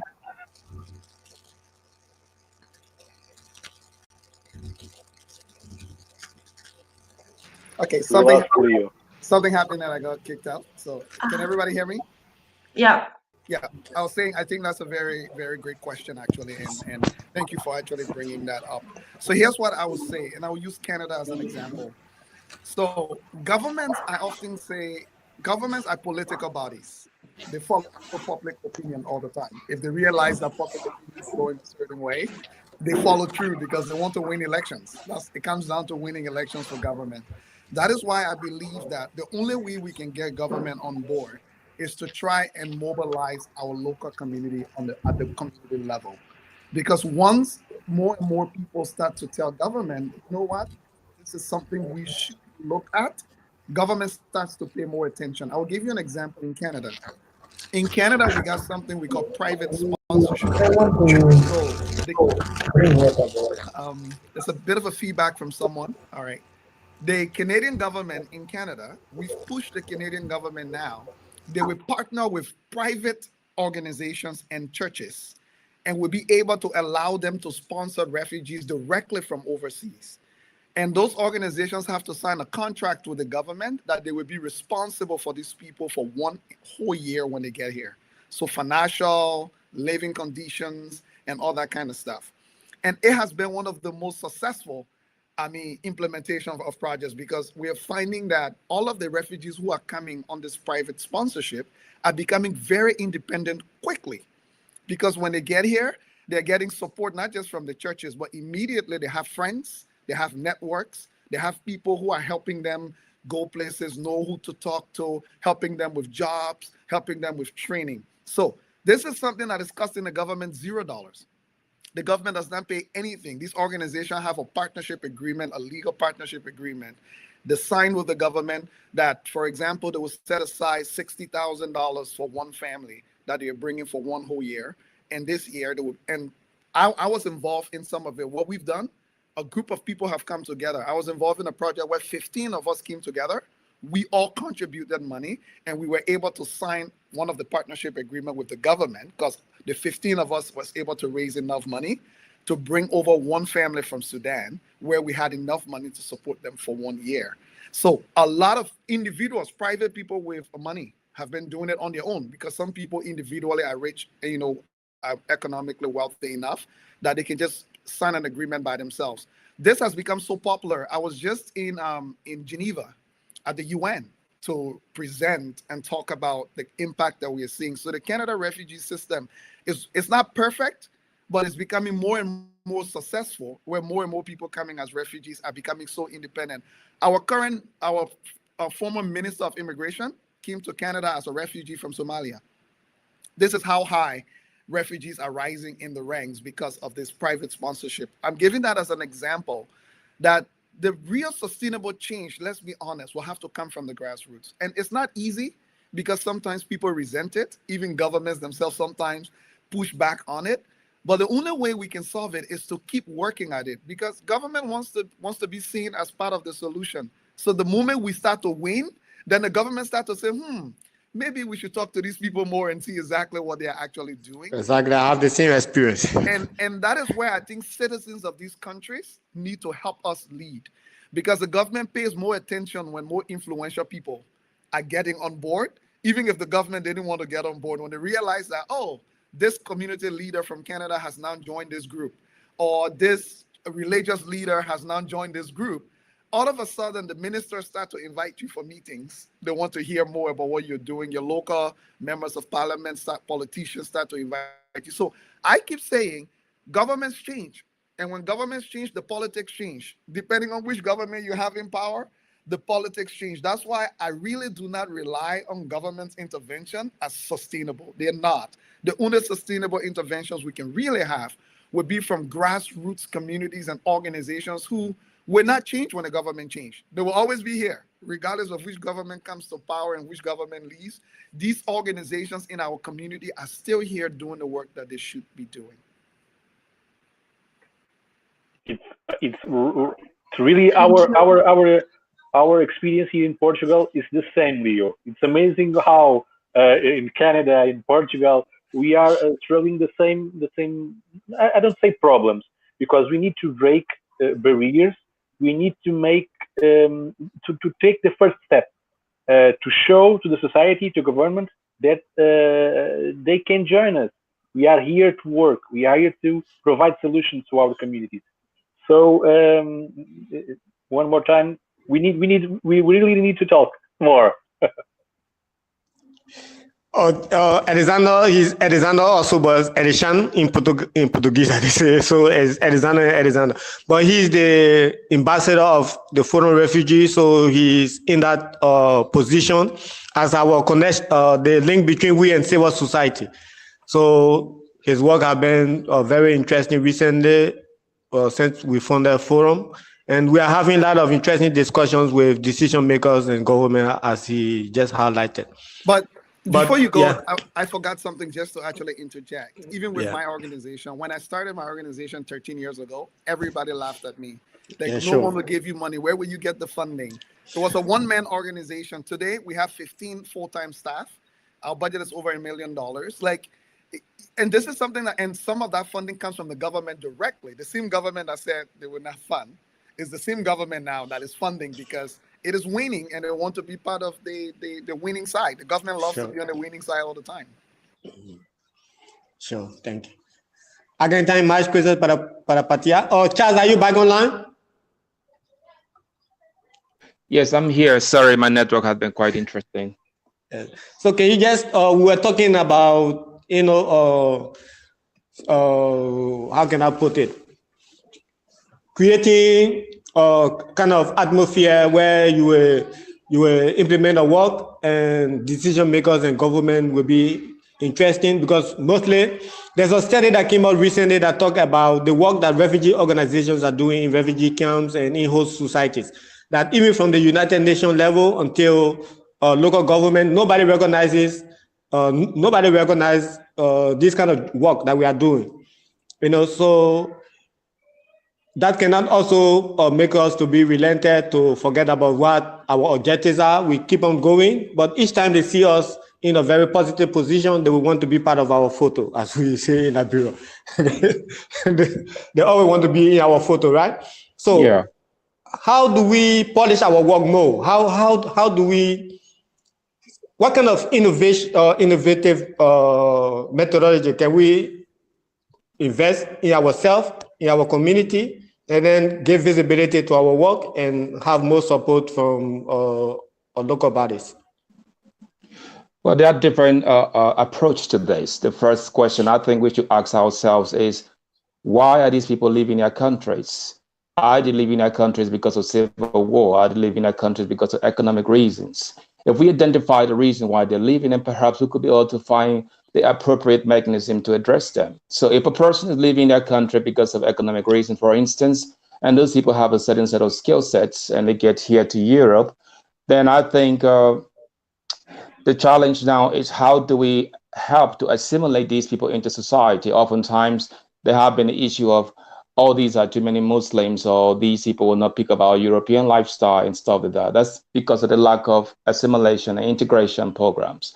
So I think whether it's got a grassroots level here in Europe or whether it's going to be at a governmental level, one has to ensure that there is a smooth transition from the processes of arrival to the processes of integration. And that has to be identified and put forward to the local authorities. If they're going to embrace this or not, that's a question an answer that we don't have. But with the question of how do we make governments or civil society to identify the skill sets of refugees, it starts with we, that the refugees are meeting first of all. We identify their skills. We see how best they could be useful to us. We make recommendations to the local authorities. We make sure that the refugees themselves understand the culture, the religion, and the social settings of the lifestyle here. There are refugees from places where maybe there is some, the husband, the father is used to violence, or the mother is used to maybe being submissive to violence. So there are different lifestyles that they should be informed about here when they get here. And the denial of refugees not having the chance to work also just makes people to work illegally. Now, I will also agree with Leo that one cannot trust governments entirely because their policies change from time to time based on their own national interests and foreign policies. But at the same time, I believe that we have huge responsibilities as civil society workers to ensure that we keep pushing the boundaries, to make sure that we can find suitable solutions, that we are the link between the refugees who are coming to Europe and those citizens who are here and the government. We have to be the one to project the works of these refugees. If a refugee is a scholar, for instance, she will encourage him or her to write a scholarly article, and we can find somewhere to publish it. That brings value to our organization. If the refugee is a truck driver, she will find a company that needs drivers and talk to that company to see if we can bring value. Once there is value being put on the table, then it's going to be very hard for them to reject that value. But if the government or the society, the community does not see a value from a refugee, then of course their fears and concerns are reinforced. So identifying the skill sets that refugees bring to the table and finding the best platform to display those skill sets can be an advantage to us. As regards to the government wanting to be a part of, being a part of the picture and a part of the processes, for sure, they will always be a part of it. If they don't want to be a part of it, then they will close the borders and nobody will get here. So I think we should focus more on working around the fears and the concerns of citizens and of government, and that based on what value are we bringing to the table. Thank you very much, Charles, Thank you for your contribution. I think this discussion is very interesting today. It's one of a kind. We would like to continue this more. Today is Refugee Day. Also, the people out there, they are in the park, doing a picnic. They send some food to them now. Some family will be taking home. These are some of the things we've been highlighting. So maybe, if I can just ask, Senhor João, tem alguma coisa mais para dizer?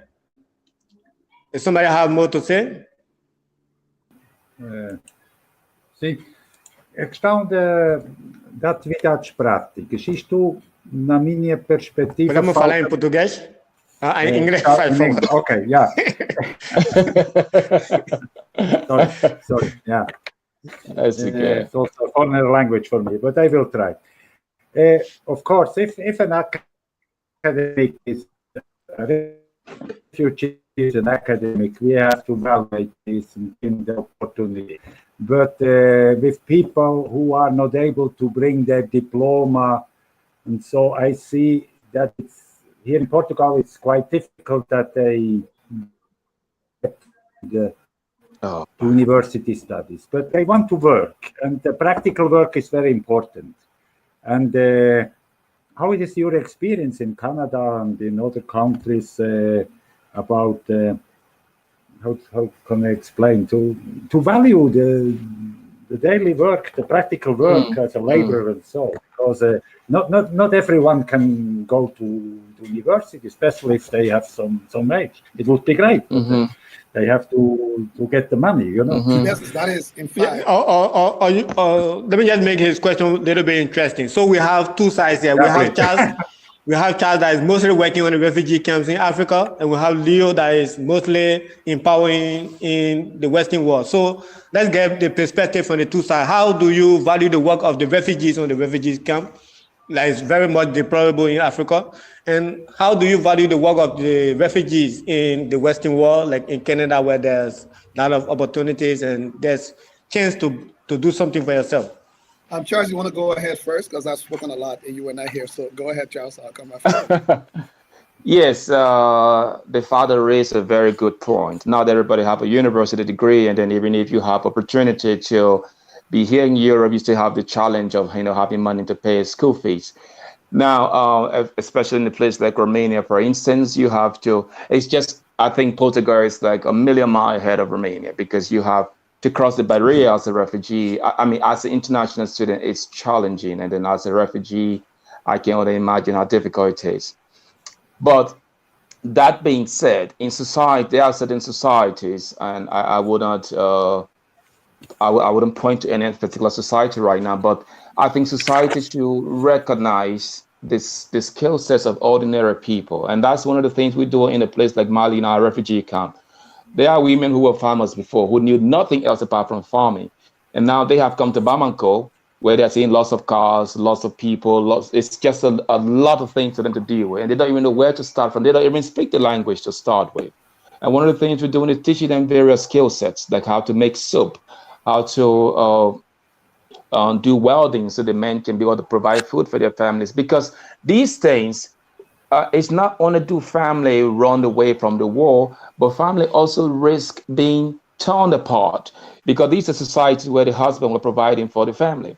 They get to places like Bamako, which is the capital, and then the father has nothing to do anymore. Families are breaking apart because of this.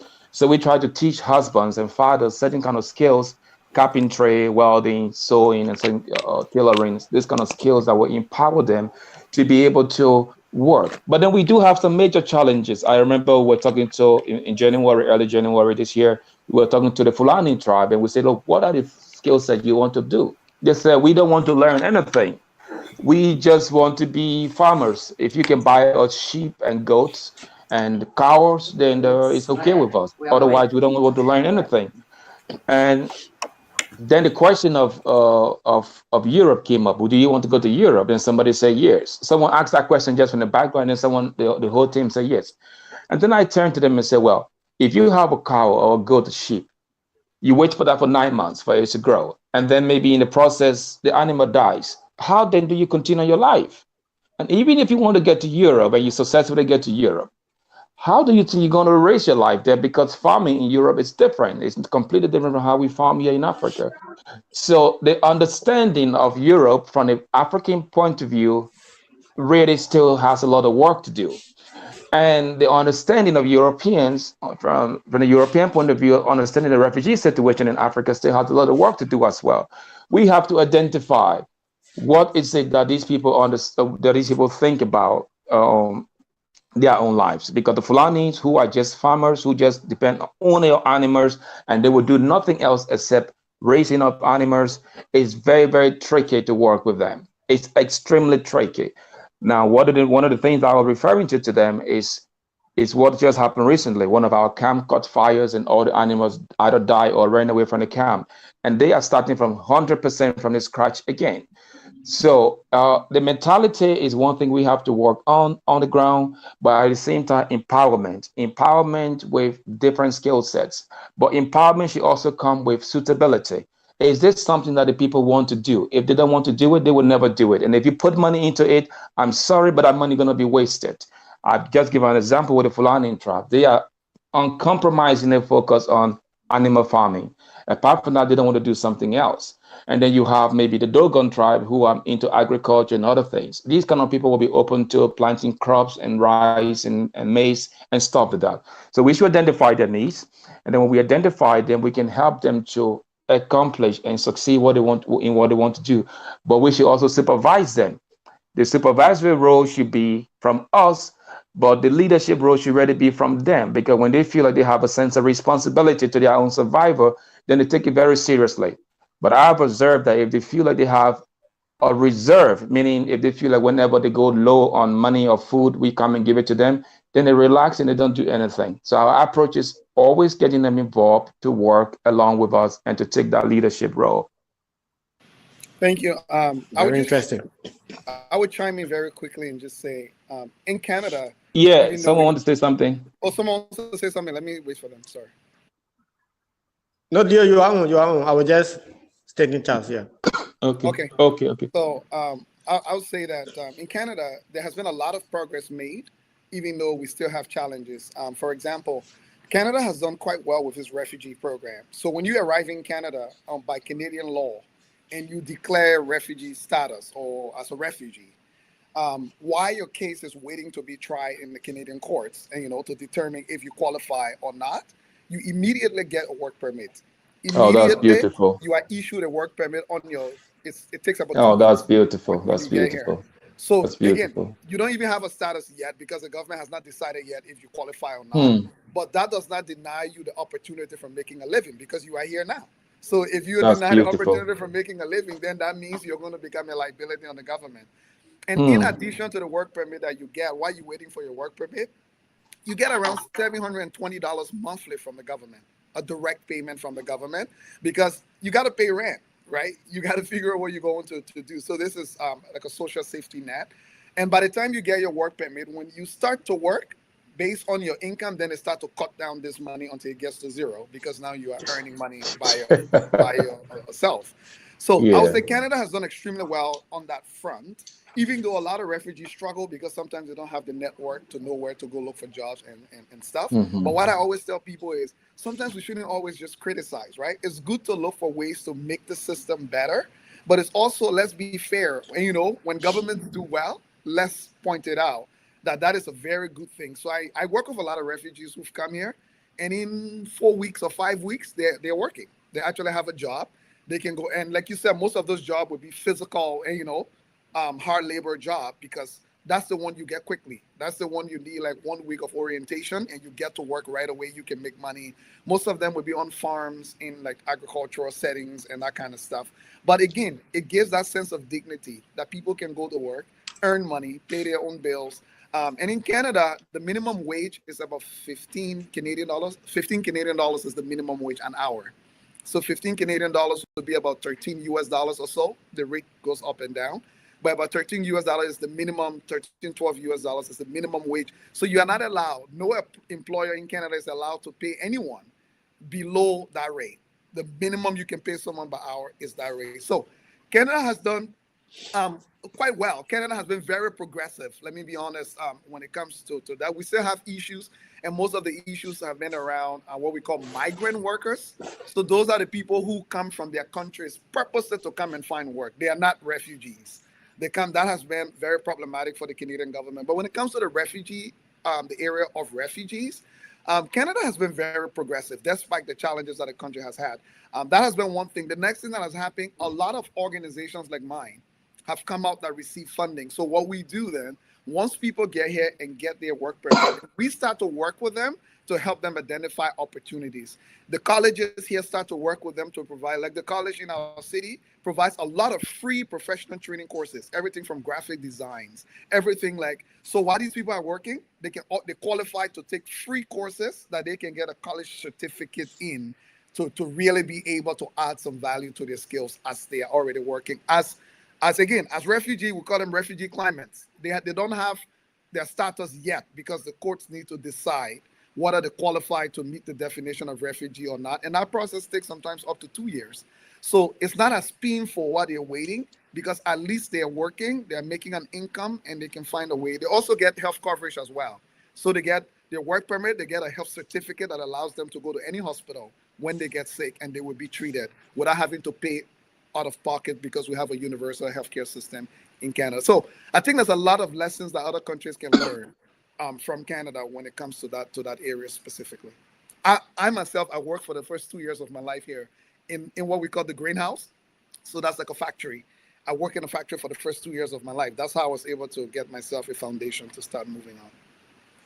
Thank you very much, Leo. I think, in Portugal also, the government is trying to identify those low-key areas of work, which is agriculture and farming, animal farming, things like that. Even today, the refugees there, our Secretary of State for Migration, she's in a certain municipality trying to see how to promote acceptance of refugees in those areas where mostly the work there in the area of agriculture. Also, our High Commissioner for Refugees is in another city also doing the same promotion. So governments and institutions are now trying to see that, starting the refugees from somewhere at least, and most especially in things that they know how to do, like Charles was talking, those that know how to do farming or animal farming, you try to put them directly into that area because it's what they know how to do. It's just to upscale, I can say, their competence, and then they can feel comfortable in working in what they want to work in. We had a very nice... Yeah, one of the things... Sergio wants to say something. Yes, Sergio. Sim. Yes. Mas Sergio está lá, eu pensava que já foi. Não, a net está. My internet it's always going down today. Okay, I don't know why. Okay. Yeah, say something. But I want to make a commentary, but I will take advantage to be these friends with us because I had some meetings in Lisbon with the Canadian embassy, and they always talk a lot of your model about the private funding for refugees, and I just want to ask you if it works. That's I would say, as a refugee myself, is one of the most effective things that I've worked in Canada because this allows people to really bypass the government's bureaucracy. The only problem we have had, I will be frank with you, have been with the delays in processing the different stages of the paperwork. And I don't care which level you go, whether with the UN or with the government, when it comes to the issue of delays, is a universal problem with all institutions. But this, like I said to you, by myself, I was able to get 14 of my friends. We got together, we raised money, and we were able to sponsor a family and bring them to Canada. So it has allowed government to deflect the responsibilities that they always complain about in a way that private citizens and organizations can. It's been very, very effective. I will tell you, in fact, that we did our research 3 years ago, and most of the refugees who came through private sponsorship, majority of them end up becoming very independent within 2 years of arrival in Canada. Oh, that's beautiful. Because that's they beautiful. get this wrap around from individuals, not from government. When they get here, sometimes it is a church that sent for them, or it is a family that actually sent for them. So they find a family right away. When they get here, someone is supporting them like individually, day to day. Sometimes there's a whole group of people who help them to do groceries, help them to look for jobs, help them to find ways to get to school, help to babysit their children, and that kind of stuff. So I can testify to that I think the private sponsorship program is one of the most effective I've actually seen. Okay, thank you so much. Yeah, I wanted to just bring in a quick notice here. One of the things that I also observe on the ground in Africa is from here in Europe, most of the governments here, the European Union, love oftentimes to work with the African governments to ensure that help is rounded over to governments back home. The challenge, however, is that most of these helps don't really get to the people that really needs them. And we've seen this again and again and again. And also, if you when we got to Mali very recently, we also had similar experiences where we went there to build shelters for the refugees, but we were almost put on a pressure to hand over the money to state officials so that they can build it. And we had to insist for a space to build it. We have to insist for. We have to navigate lots of channels just to get things done. So I think we also have to. Of course, and this conversation may have no impact here, but the point I'm trying to bring up is that sometimes, even though helping refugees from home becomes more difficult because governments really get into the way. They want to take a huge portion of that help that is coming. I mean, government officials want to take a huge portion of that help that's coming for themselves, and sometimes they send just the peanuts over to the refugees, and that's. I think maybe sometime we should this should be something that we should include into our area of advocacy so that help gets directly to the people that really needs it. Okay, thank you for your and now if you let me just one more minute, and I will grab in the beginning of this conversation that Alexandre talk about the Portuguese language and the learning of language, and what Charles said before. For me, it's the key question. It's about the geographic, the political, all the systems. They are really very different normally, and if you grab on that. And you take a very functional learning, but the learning about how the system works on here, I think easily the people can get the key words to make the living more than the teaching of the language to have a paper. Okay, Absolutely. Okay, was just that. Yes, I agree with you on that.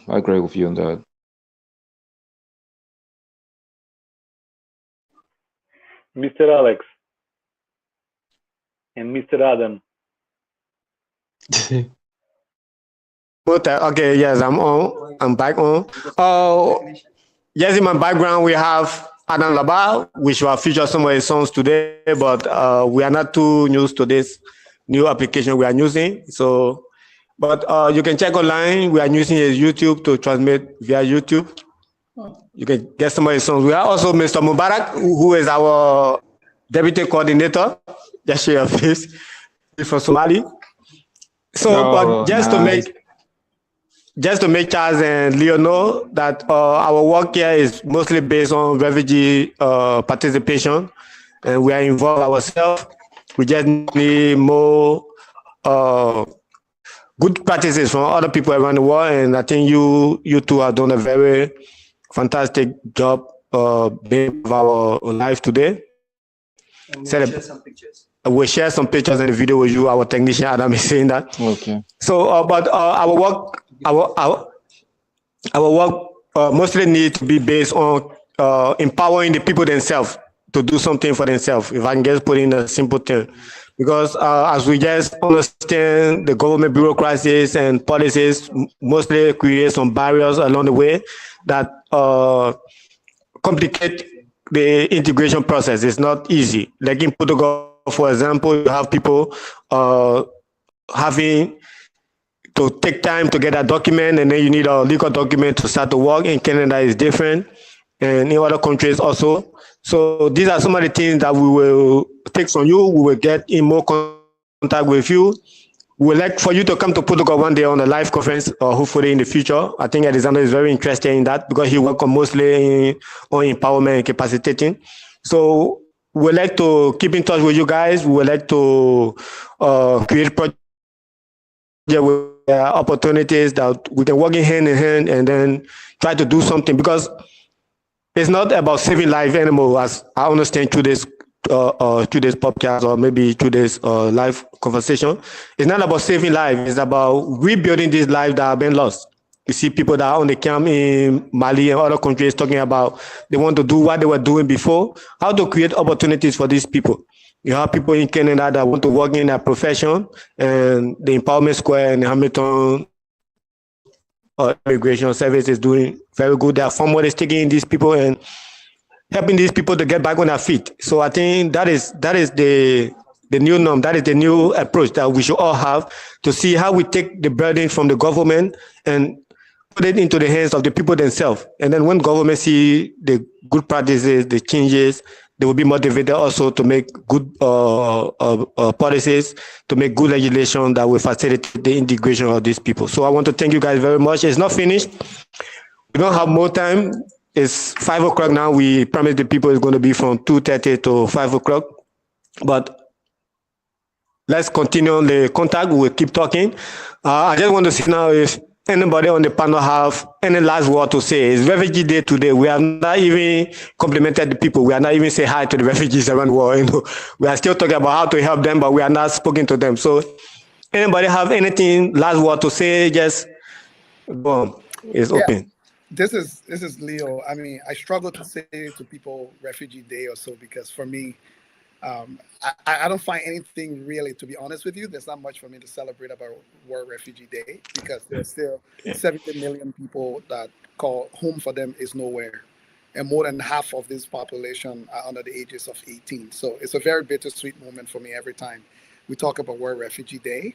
I use it as a time to reflect. I use it as a time. So I'm hoping people who are still living under the conditions as refugees around the world, I'm hoping today they can find some level of hope or inspiration somewhere, somehow, to continue to live and continue to hope for life.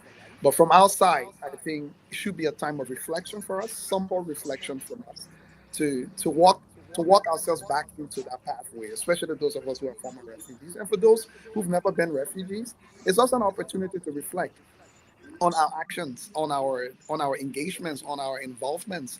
What have we done or have not done that might be helpful and contributing? And we all have our own means, right? So I often tell people, don't go out there to do something you are not able to do.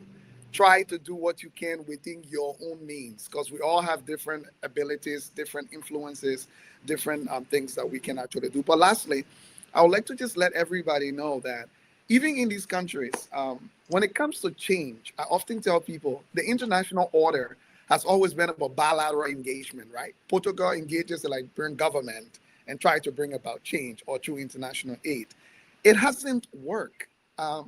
Doing the same thing over and over and expecting a different result. Yeah, I mean, that just doesn't make sense. It's the It's classic, just funny. it's the classic definition of insanity, trying to do the same thing over and over and hoping that something different will actually happen. So it's about time for us to try something different. And I said, there is nothing wrong with an organization or community in Portugal connecting with another community or organization in Liberia without government's intervention, and figuring out how they can support from the grassroots. I'm just one of those people. I think the swell have to come from the grassroots. And in the countries that we live, sometimes it's about education. We don't do a lot of work educating. You hear a lot of people saying, oh, they hate refugees. They don't want refugees to come here. When you talk to these people a little bit more, a lot of it is miseducation. They have zero understanding of how the world works. Sometimes they don't even have an understanding how their own communities work. That's why I think we should take a different approach, not to be confrontational.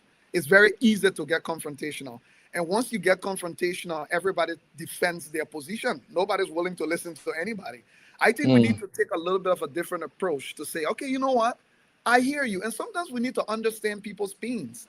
People are frustrated with their government, are frustrated with economic conditions. So it's easier to go to refugees and say it's refugees causing all of the problems in our country. That's an easy place to go.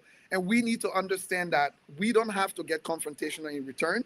We need to keep finding opportunities to educate, finding opportunities to inform people, and finding opportunities to highlight the contributions refugees are making to these countries and these communities. Thank you very much. Thank you, everybody, so much. It's been a great time engaging with everybody, and thank you for having me. Thank you very much. I'm sorry, there's some noise at the back.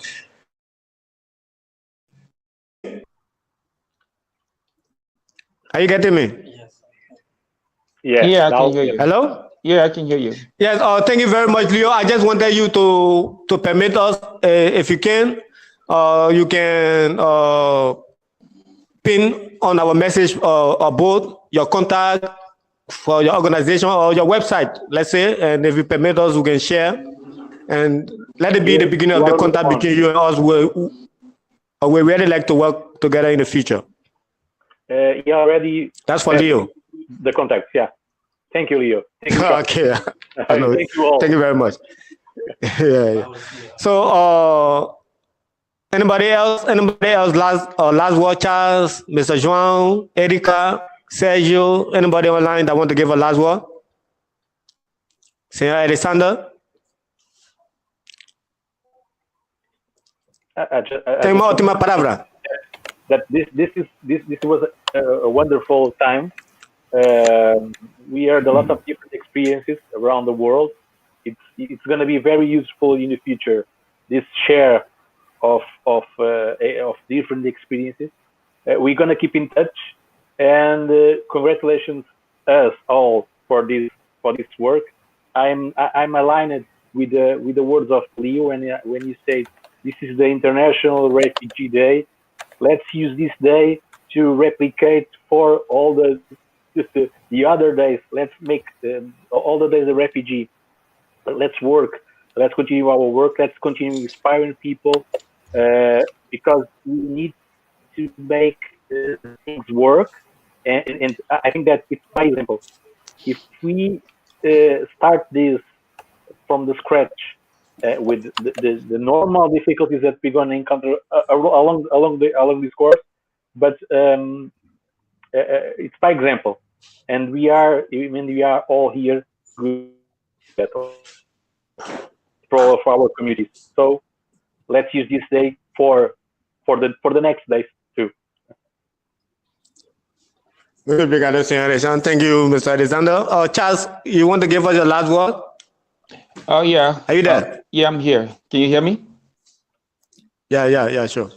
Yes, a big thanks to all of you for putting this together. Leo, it's great having you here and the rest of you on the team. I think collaboration means a lot. I think there should be a beginning of maybe this 3 or 4 organizations coming together to find common platform upon which we can either have a knowledge transfer or just collaborating in areas that we can be of help to one another. I think it's gonna go a very long way if we take this approach. Again, thank you. I'm always open to fresh perspectives and new discussions whenever the need arises. Thank you.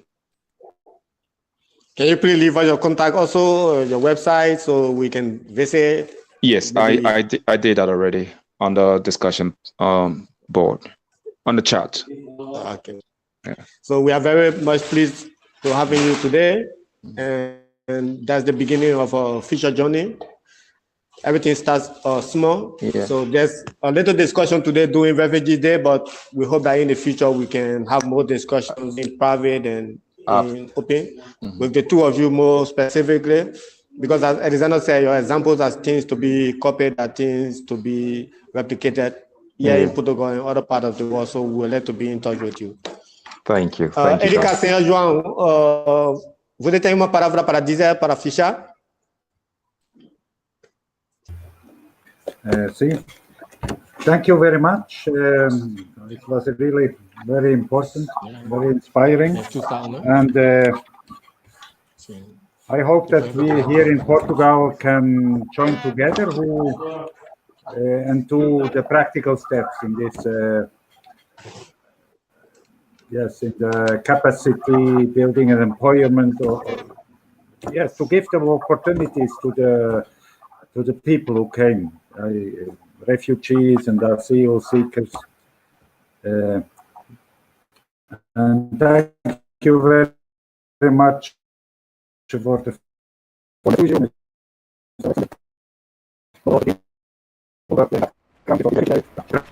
Thank you. Thank you. Pai, por que deixamos a nossa terra? Oh, amor, deixamos a nossa terra porque não... Erika, tem uma última palavra? It was very interesting, inspireful, insightful, and not and fresh and new. It was very, very interesting conversation. Let's keep in touch. I'm doing my PhD with the refugees organization and local organization about capability and refugees. How organization empower the refugees to how can I say, to do what they want to do, to live a dignified life, because the capability approach has this new perspective that refugees are not helpless and needful. They have capacity, they have resources, and it's important to deal with the topic from this perspective, very empowering perspective, active, and so also the stuff. But this is the core of. Obrigado, Erika. Actually, Erika is Italian, right? She's Italian and she's in Portugal, so there's mix of language. Me too. She's active collaborator with the forum also. There's some talks about developing some projects, most especially on the line of women empowerment and things like that. She's from the university. So very nice having you today also, Erika. Muito obrigado, Erika. Obrigada, thank you. Sérgio, tem alguma coisa a dizer? Última palavra? Ou já foi? Sérgio? Alguém mais tem alguma última palavra para dizer? Sim. Tell them my name is. Sim, Sérgio. Última palavra. Sim, pode. Mas cuidado, amor.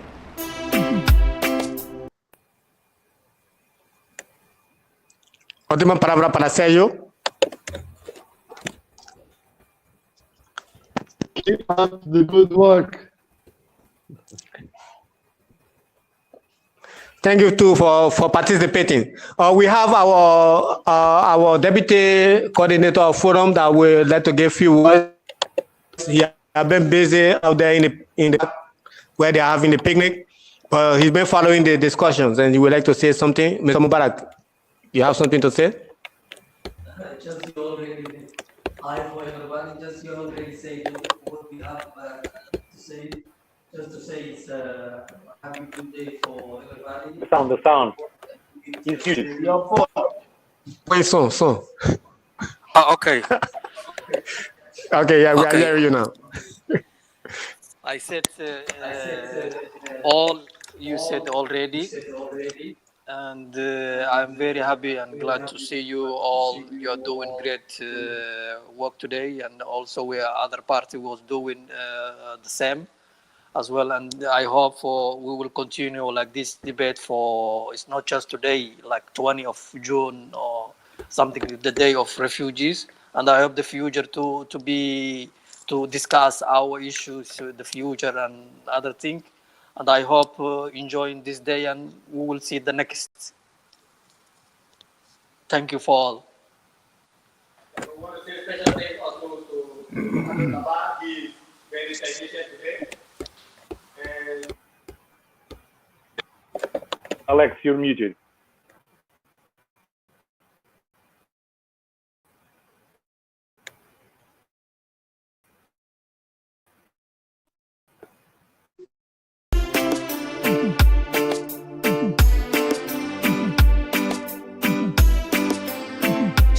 On the beat.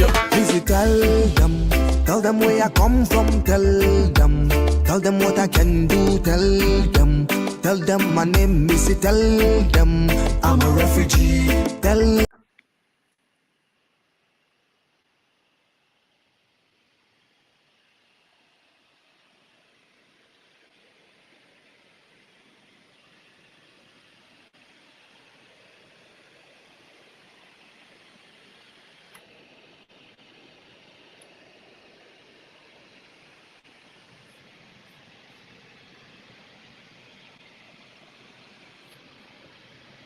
You are muted. We cannot hear you. While we're waiting for Adam to face the sound, I just want to say big thank you to everyone once more. Actually, to me, it was a very nice conversation with everyone, very enriching, and we hope to continue these discussions in the future. It's my first time doing live, or maybe hosting a live conference, so I think I did well. I can see that it went very well, and we have a very nice panel, very contributing.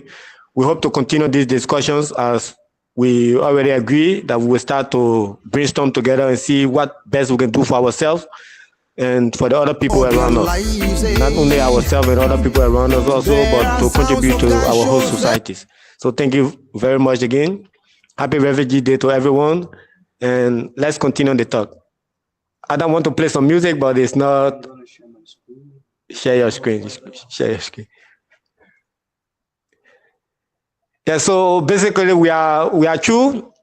We just want to hear some little music from Adam. It was a music we made actually last year, which was doing the same period like this to celebrate the Refugees Day. So it's called "Tell Them I'm a Refugee." Or maybe we'll send the link to everybody later. The Portuguese people already know. So maybe the other people from overseas can watch later. So thank you very much, Adam. We don't have time. We don't have time again. The people cannot wait. Yes, Sergio. Yes. Sim, sim. Oh, amor, deixamos a nossa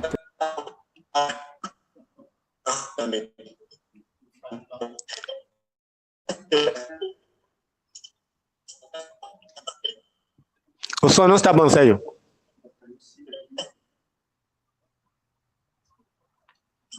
Estava a despedir-me, Alexander. Sim. Estava a dizer adeus. Adeus. Sim, sim. Tá bem. Obrigado. Adeus, todo mundo. Leo and Charles em Portugal, we say adeus. Tchau, ou something like that. Deixamos a nossa terra porque não há seguro. Yeah, so... Posso indicar a bola que eu vi? Sim, pode.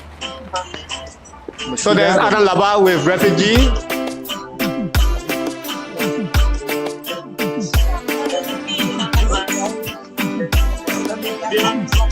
On the beat. Please tell them where I come from, tell them what I can do, tell them my name is, tell them I'm a refugee, tell them where I come from, tell them what I can do, tell them my name is, tell them I'm a refugee. We've been running.